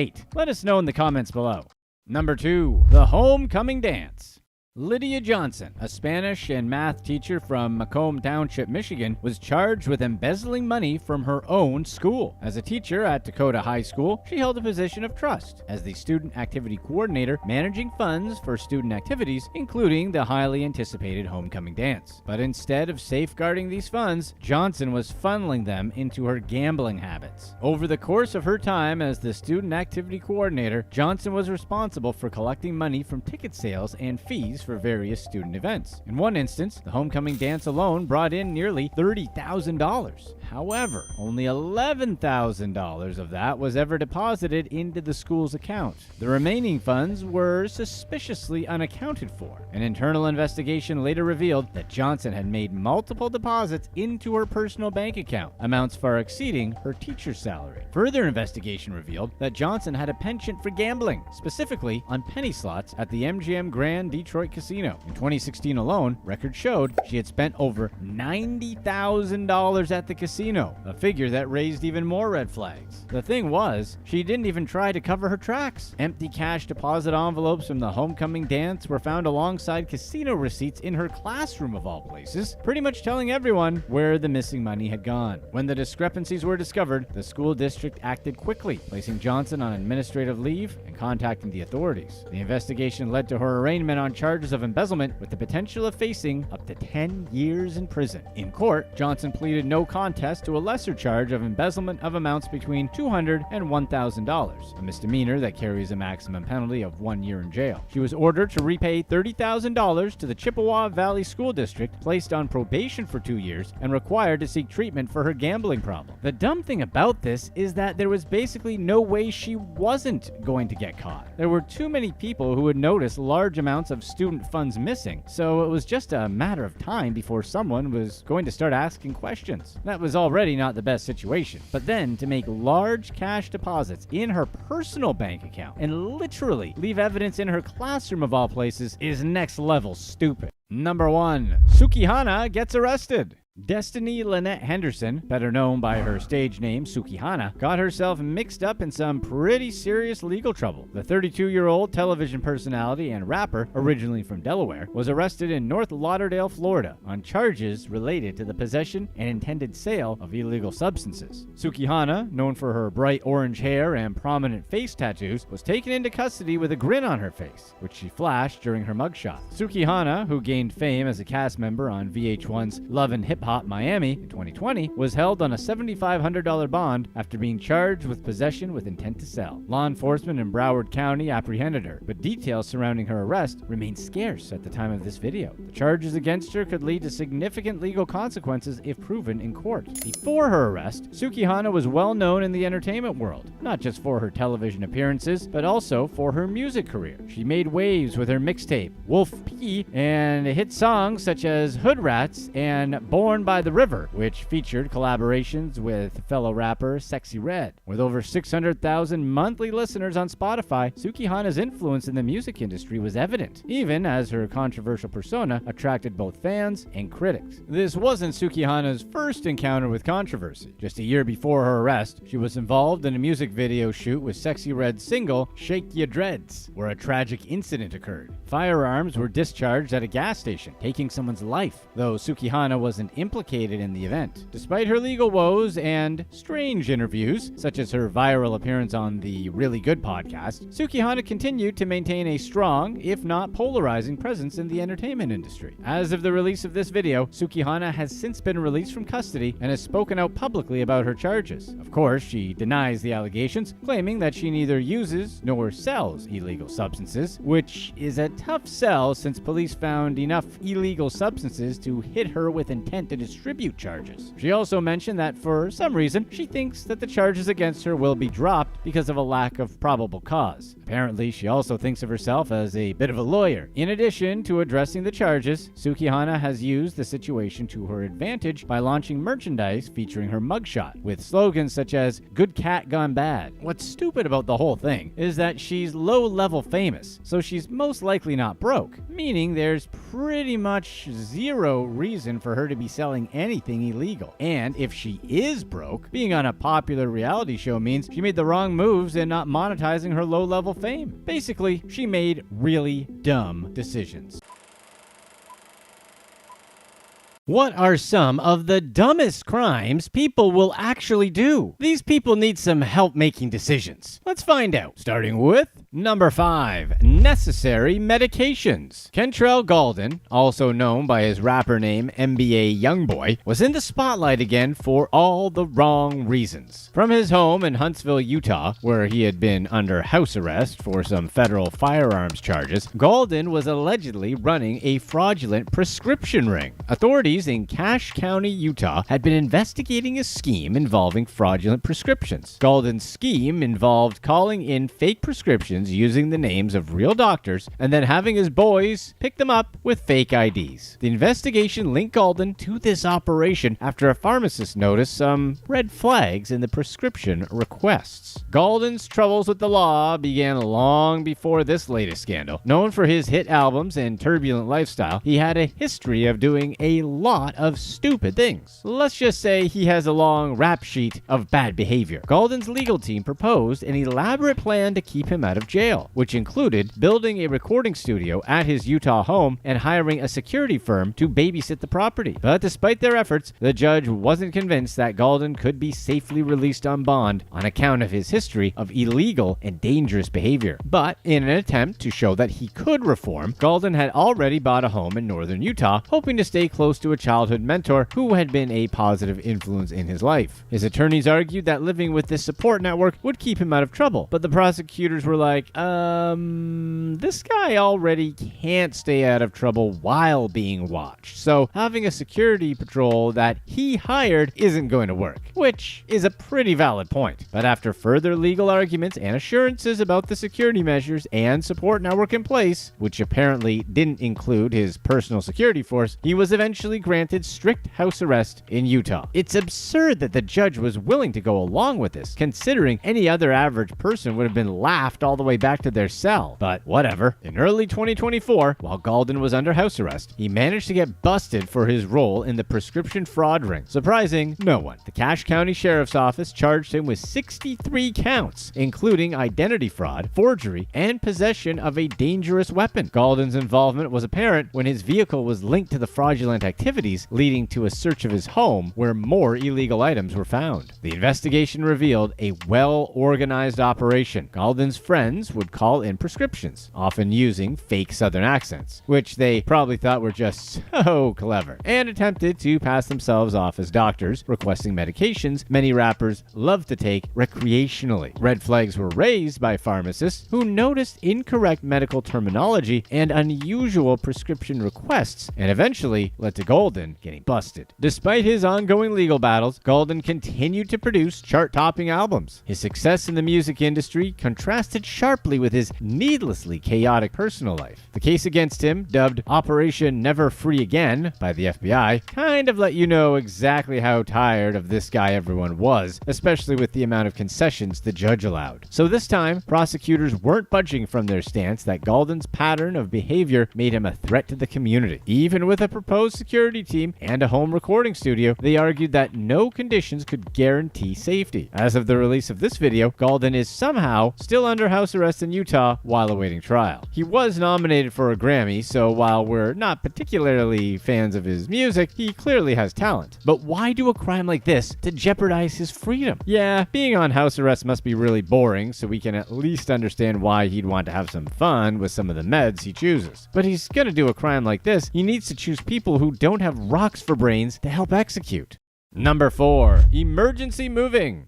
Martin Gonzalez Garcia and Ashleaz Roldan Oscasio, a couple from Florida, were caught squatting inside a house in Kissimmee, having broken in through an unlocked door. And right before this break-in, they had stolen $138 worth of earphones, headsets, and a cell phone from a nearby Dollar General store. Their adventure took a weird turn when Ashleaz made a blank 911 call, which is also known as a silent call, where the caller doesn't speak or make any sound after the call is answered. In the context of emergency services, calls like that are treated seriously for obvious reasons. So deputies got to the location fast and found the couple. And obviously, there were questions. Deputies had already been searching for the pair following the robbery at Dollar General. During the questioning, Roldan Oscasio admitted to making the 911 call, explaining that she hoped the deputies would help them move their belongings from the house and give them a ride to the airport for a weekend trip to New York. The police agreed to give them a lift, but took them to the Polk County Jail instead. Martin admitted to the Dollar General theft, explaining he needed to sell the items for money. He explained how he stole 5 boxes of earphones, a Bluetooth headset, and an AT&T cell phone, totaling $138. Both were charged with burglary of the store and the residence they had entered. It's really crazy how dumb these two were. Like, every aspect of this has stupid written all over it. Why steal from a dollar store? There's no way Martin was going to be walking out of there with his arms full of cheap stuff stuff and not get noticed. You could have just gone to Target and grabbed a couple things that would probably be worth more and left without incident. And then the logic of asking the police for help moving stolen items in a house they had broken into? That's like a special kind of stupid that we all need to just sit back and appreciate. Number 3. Wanna get away? Brandon Klimper and Savannah King from Woodland, California made headlines when their shoplifting escapade at a Walmart neighborhood market hit an unexpected snag. Instead of a clean getaway, their plan fell apart due to an embarrassing oversight: car maintenance. One afternoon, Woodland police were called to a shoplifting case at a local Walmart. Brandon Klimper, 30, and Savannah King, 20, had allegedly fled the store with a cart full of stolen merchandise. Their strategy seemed solid on paper, with a quick exit planned. However, they overlooked a crucial detail: ensuring their getaway car was in working order. As they sped away, or rather attempted to speed away, their car stalled right across the street from the Walmart parking lot. A helpful passerby, unaware of the crime, pushed the car into a nearby parking lot, clearing it from traffic. This unintended act of kindness placed the suspects in plain sight of the responding officers. Police found Klimper and King just sitting in their stalled car, all defeated, making the arrest pretty straightforward. The stolen goods were recovered intact and returned to Walmart. Savannah King received a citation and was released for shoplifting. In contrast, Brandon Klimper faced a more severe fate due to 2 outstanding felony warrants. It seems like an obvious thing to at least make sure your getaway car will make it home, doesn't it? Like, how did they not know that their car was running really poorly? Apparently, there were multiple issues with the car, so it's not like they weren't aware that something was wrong. It sounds like this is one of those classic "an ounce of prevention is worth a pound of not going to jail because you should have taken a better car," doesn't it? Number 2. High-end knockoffs. Olena Austin, the owner of 2 upscale jewelry boutiques in Palm Beach, Florida, was arrested after a 6-month investigation for selling counterfeit luxury goods worth about $2 million. Police called the investigation Operation Worthless, exposing that Austin's stores, Blesk Jewelry, were selling a bunch of knockoff designer items as authentic. Undercover detectives purchased items like a Pucci shirt, Chanel-inspired earrings, and a Van Cleef and Arpels-style bracelet. Each time, actual brand representatives confirmed the items were counterfeit. Hundreds of counterfeit goods were seized from both stores, along with $4,294 in cash. The investigation began when the FBI provided Palm Beach police with information about some counterfeit sales at Blesk Jewelry. Police collaborated with brand representatives to identify numerous fake items bearing such brand names as Chanel, Tiffany, and Rolex. Undercover operations revealed that Austin sold these counterfeit items as genuine luxury goods. One detective was even told by Austin herself that the certain items were heavily influenced by designer brands, probably thinking that saying that would somehow protect her. Yet she still sold them as authentic. Known for mingling with high-profile individuals like former President Trump, Olena Austin's luxurious lifestyle was funded by her fraudulent activities. Her boutiques, located in the affluent Palm Beach area, attracted wealthy customers seeking luxury goods. With the money she made from the knockoffs, Austin indulged in a wardrobe filled with designer clothes and brands like Gucci and Prada, complemented by high-end accessories such as Hermes handbags and Cartier jewelry. Her garage was filled with luxury vehicles, including a Rolls-Royce and a Lamborghini. She regularly hosted opulent parties at her grand estate, complete with gourmet catering, live entertainment, and an exclusive guest list that included celebrities and influential figures. Her social media accounts were also a highlight reel of glamorous events, showing her attendance at elite galas, her stays at 5-star resorts in locations such as the Maldives and St. Bart's, and her dining experiences at Michelin-starred restaurants. Austin's life seemed like a fairy tale, with private jet travels and luxury at every turn. Really, it's crazy that she got away with it for so long, since all it would take is one person to be really familiar with a high-end brand to spot a fake. Number 1. Shipment error.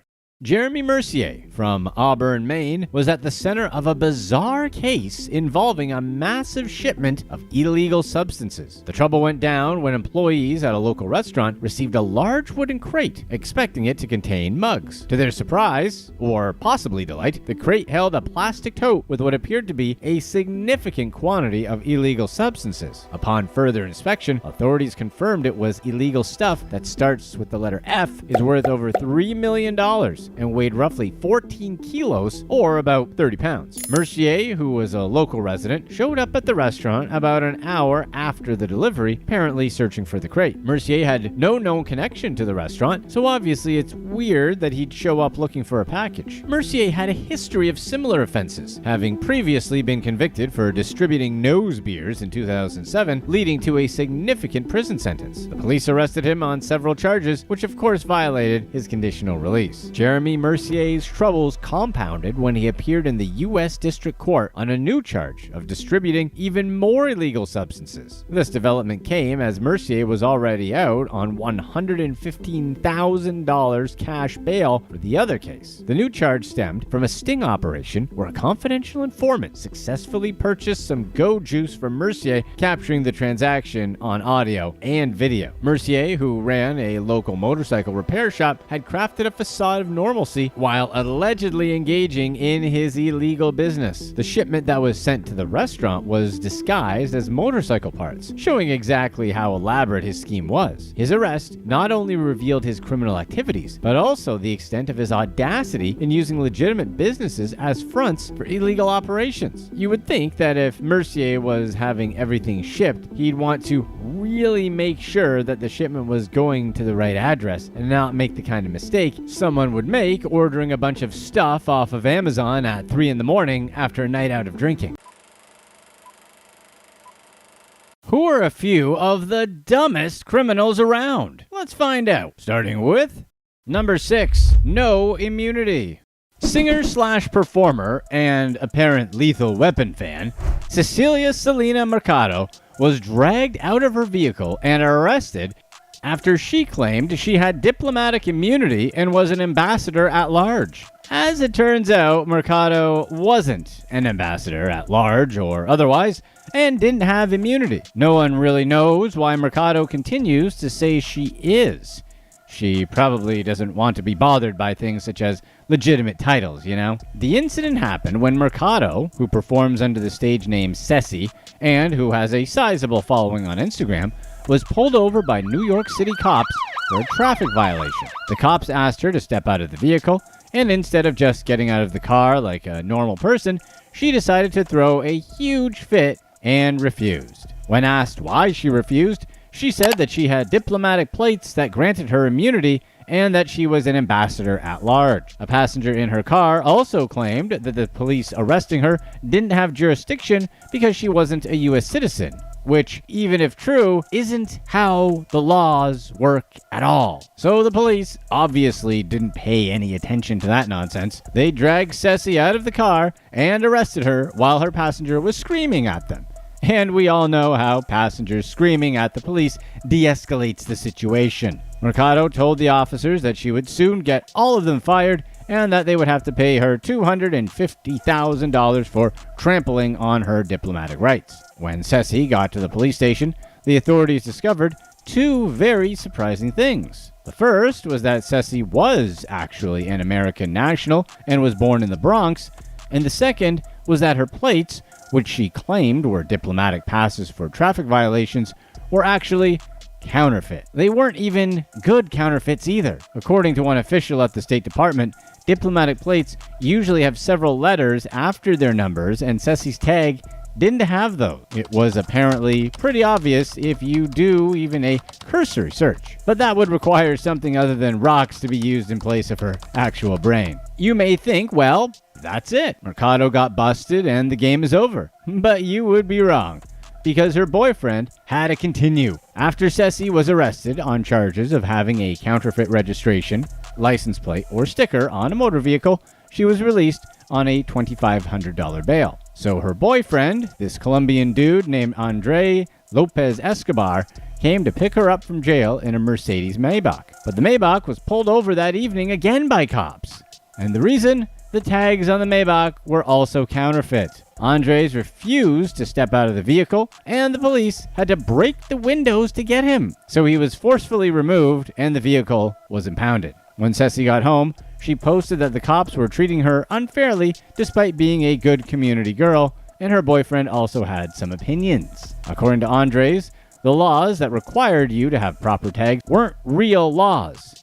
obviously. And the only laws that apply to him are natural and common law. As of the release of this video, the case is ongoing. The fact that Andres went to pick up his girlfriend after she got busted for fake plates with his own set of fake plates really shows us the level of intelligence they're working with.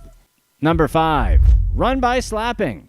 Weird guy Edgar Estrada España probably thought that a run-by butt slapping was something he could easily get away with because he was on an e-bike. But as it turned out, he was wrong. One afternoon, Edgar was on his bike and spied a woman running and decided she was the right sort of victim for his hands. He smacked her on the backside and gave her a wry smile as he sped away on his bike. He must have thought that it was his lucky day and he could simply get away with it. Apparently, España's smile wasn't going to let him off the hook, because what he did really got his victim going. She started chasing him through the city on foot, but since Edgar was on his e-bike, he was much faster, until his victim stopped someone in a car and asked for help. So they chased Edgar for about a mile before finally catching up to him. And when they did, she had her vengeance. The woman put him in a chokehold and brought him to his knees and then held him until the police came. Edgar was eventually arrested and charged. Maybe next time he'll think twice before getting any stupid ideas. Good for this lady, because most of the time, chasing down some dude over something like this can easily turn dangerous. But she clearly could handle herself, and she got some justice. Number 4. Arresting on easy mode.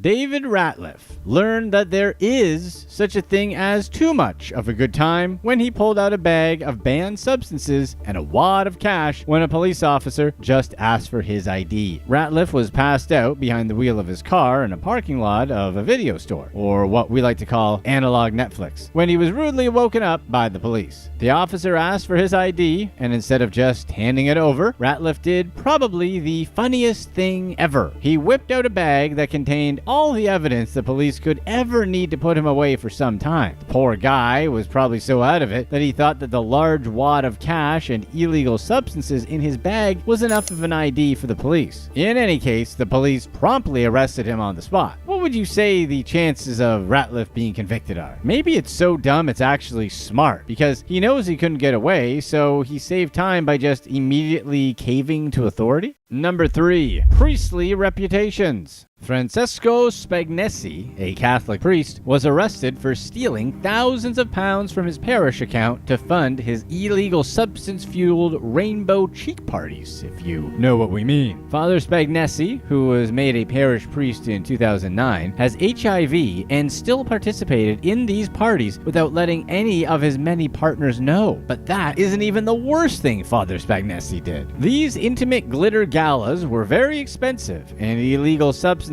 continue to be illegal. So to finance these parties, Spagnesi dug his hands into the church coffers and stole 85,000 pounds. A parish accountant immediately noticed the large withdrawal Spagnesi had made and limited his access to the church's account. But that was never going to stop Father Spagnesi, who was determined to continue his spicy substance raves, so he decided to go a different route, which meant collecting money from parishioners directly. So Father Spagnesi collected money under the guise of making collections for the poor, but his poor parishioners didn't know that they were simply funding their father's getting down low while high habit. Sometimes our rainbow priest just took directly from the collection plate, and other times he got individual parishioners to donate as high as 1,280 pounds to fund his parties. These parties that Father Spagnesi funded were no small matter either, and sometimes they had up to 30 participants. The incredible thing is that Father Spagnesi's roommate was all in on it, and both of them were usually prowling special interest sites to find participants for their parties. Spagnesi was eventually caught when his roommate imported an illegal substance from the Netherlands. This led to a raid on their apartment where the police discovered more items used for illegal substances. This was as good an indication as any of the sort of nonsense that Spagnesi and his roommate got up to. The parishioners eventually found out about all of this when Spagnesi and his roommate were arrested and have now instituted legal action to get their money back. The only problem is Spagnesi probably doesn't even have any more to give back at this point.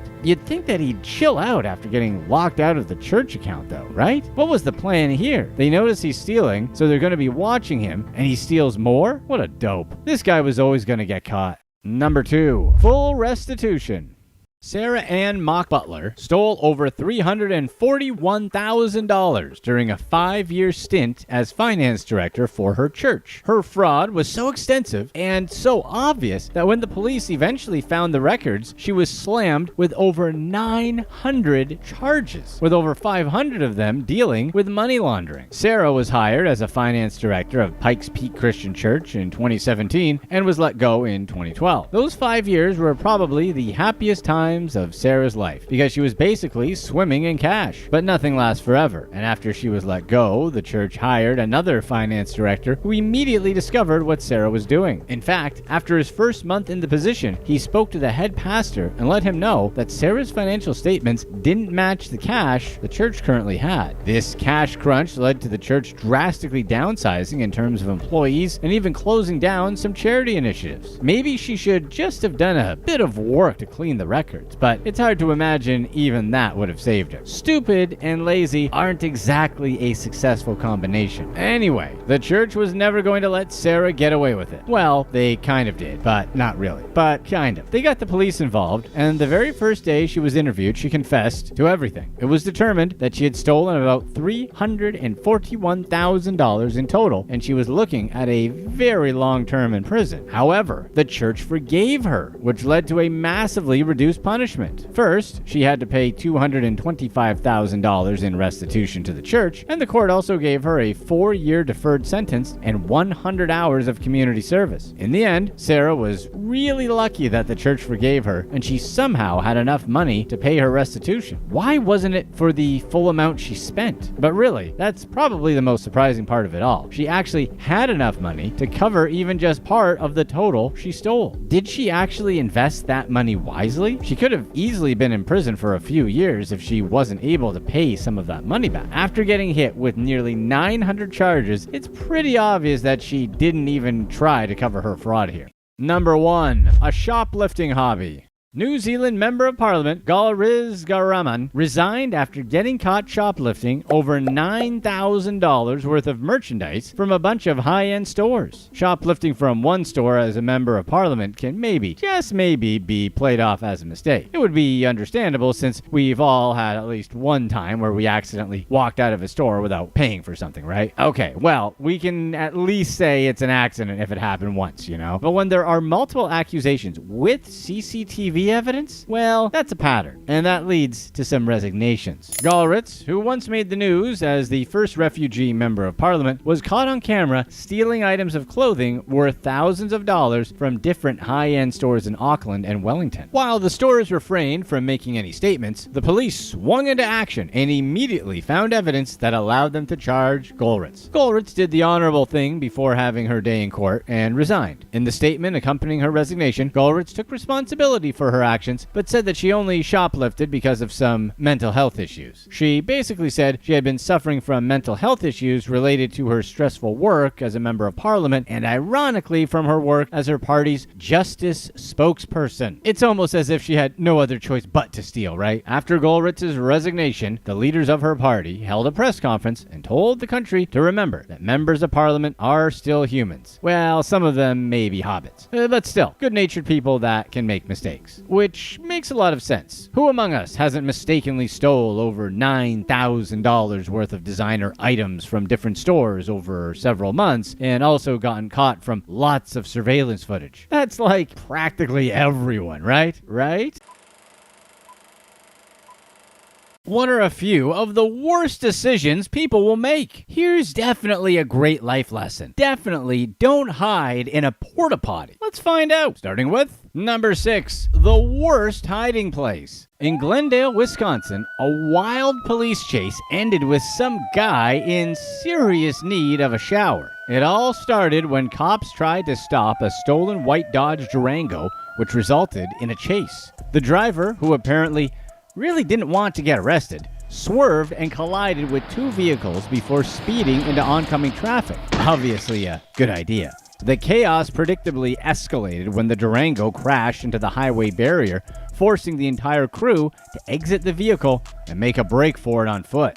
During the pursuit, one of the suspects ran to the Lincoln Park golf course. No, not Lincoln Park's golf course, the Lincoln Park golf course, where police vehicles blasted across the greens in hot pursuit. But the chase turned into a game of hide and seek, when one of the suspects, determined to dodge arrest, tried to hide out inside an orange porta-potty. You can see where this is going.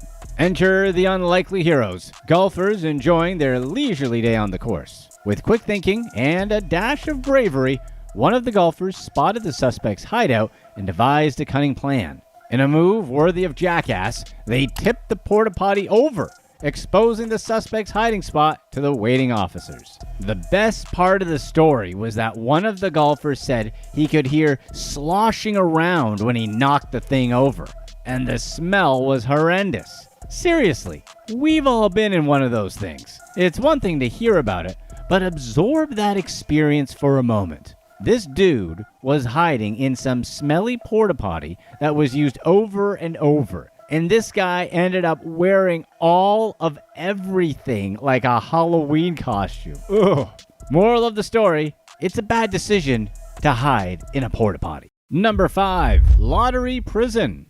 Imran Muhammad was once a pillar of his community, but then he won $10 million in the lottery, and now he'll be spending the next 6 years of his life in prison. But how does someone go from an upstanding member of society, blessed with a stroke of luck, to convicted felon? We mean, other than being an overqualified high school chemistry teacher with some bad luck. Well, it helps if the person already had run-ins with the law. Before Imran walked into a grocery store and bought his winning lottery ticket back in 2017, he had already had 2 encounters with the police. 10 years earlier, he had been arrested because he punched someone at a nightclub. 4 years after that, he was arrested again. This time, he was charged with possession of some of those green plants, contraband paraphernalia, a firearm, and some brass knuckles. So Imran wasn't exactly the Boy Scout his mom described him as. When Imran won the lottery, he asked for it to be paid in a lump sum, which means he took home roughly $5 million. And that is a lot of money, and probably should have been enough for Imran to live healthily after if he invested it wisely and never touched the principal, and avoided getting into trouble with the law. At the ceremony for his win, Imran told the press that he would just buy a house and maybe a sports car and take things easy. However, he did none of those things. Well, he did end up in a bigger house. Just 7 months after winning the lottery, Imran found himself in trouble again. This time, he did a drive-by. Yeah, basically he went looking for trouble. He apparently had ongoing issues with the man, so you'd think that suddenly becoming a multi-millionaire would be enough to make him feel like he won and let his beef go. But not Imran. It was serious enough for him to be charged, but the case was eventually sealed and the victim was granted an order of protection. Not that that mattered to Imran. The first chance he got, he rammed his vehicle into the victim's car and taunted him while brandishing a weapon. He was arrested and sentenced to 5 years probation for that crime. And you'd think that would be the end of it, right? It wasn't. Imran was eventually arrested again for violating the terms of his parole, and he led the police on a high-speed car chase in his minivan of all things, which just leads us to even more questions, before finally surrendering. After his arrest, the police found loads of illegal pharmaceuticals in his van, and he's now looking at 6 years in prison. It was clearly a bad decision for Imran to take the lump sum, since he seemed to spend most of his time making other bad decisions. And hey, as super exciting as it is to suddenly have $5 million, but if he took the annuity like he probably should have, he would have been getting an annual payment of roughly $520,000 a year before taxes. He would still have cash flow for the rest of his life and still never would have to work again, unlike his situation now. Number 4, the entitled mayor. Khalid Kamau, the mayor of South Fulton, Georgia, was arrested on criminal trespass and burglary charges after he was caught in a home he claimed was abandoned. After his arrest, Kamau said that he was only on the property because he thought it was abandoned and he wanted to purchase it, which is a weird thing for anyone, let alone a mayor, to do. If you want to purchase a property, you get in touch with a realtor and get permission to actually view the place. You know, so don't do things such as commit crimes. Apparently, Mr. Mayor didn't didn't learn that in mayor school. While Kamau was walking up the driveway toward the lake house, the actual homeowner received a notification on his phone about someone on his property, and it sounds like it made him a little fussy. This all went down at around 6:45 a.m., so that's not an unreasonable response. Seriously, who's house hunting possibly abandoned houses that early in the morning? That's how you end up dealing with vampires. Anyway, the homeowner, who was at his main house nearby, armed himself and got into his truck. While on the phone with the police dispatcher, the homeowner drove over to the lake house to deal with the situation. Once he got there, he confronted Kamau inside the house with his weapon drawn and ordered him to stay put until the police arrived. But did this mayor stay put like a reasonable person with a firearm trained on them? No, he did not. Instead, he decided to just try and walk away. The homeowner again told him to stay put if he didn't plan on getting some extra breathing holes put in his chest. So then Kamau flips out and shouts at the homeowner, asking him if he knows he's messing with the mayor of South Fulton, as if it's a major world city or something. It's decent size, but hardly big enough for everyone to just know who he is or really care. However, the mayor even thought really highly of his situation and bragged about what he would do when his police officers arrived. So Kamau was super shocked when the police arrived and arrested him. Seriously, what his face must have been like when they put the cuffs on him. Anyway, this case caused a huge scandal, and Kamau was forced to speak to the press while wearing his shiny new bracelets. When asked why he trespassed, he just said he thought the house was abandoned, and then he apologized for his actions. After getting arrested for criminal trespass and first-degree burglary, Kamau ended up getting released on an $11,000 bond. The district attorney's office has since confirmed another investigation into Mayor Kamau, although specific details about his new investigation haven't been disclosed. This comes in addition to the ongoing legal challenges he faces from the city council, including previous allegations of violating the city charter. Despite these challenges, city officials have stated that Kamau will continue to serve as mayor. It's a strange reason to trespass though, right? Especially for a mayor who has access to home records and can easily check records. Not to mention the probability of a nice lake house just being abandoned is probably pretty low. The whole story makes you wonder if there were some additional spices being added to the stew, if you get our drift. Number 3, the reality of fraud. Reality star, and we use both of those terms loosely, Todd Hill has been jailed for running a Ponzi scheme where he embezzled almost $10 million.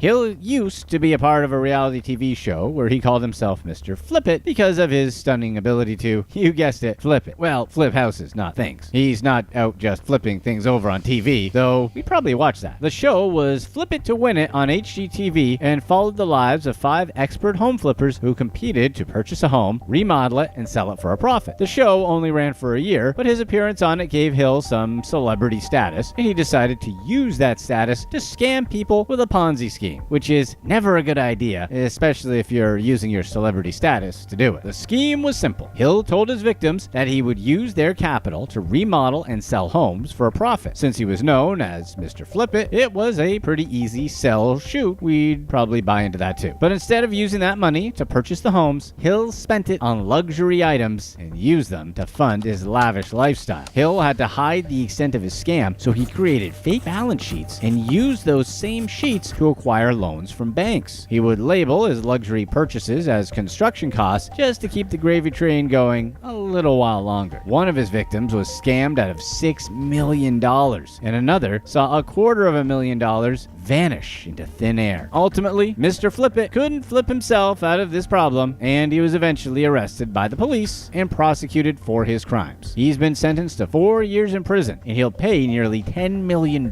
in restitution to his victims. He'll also be under probation for 10 years after he's out of prison. It's so dumb for celebrities to run scams too. Being even somewhat known makes them memorable, and if they do get in trouble, judges tend to try and make an example of celebrities.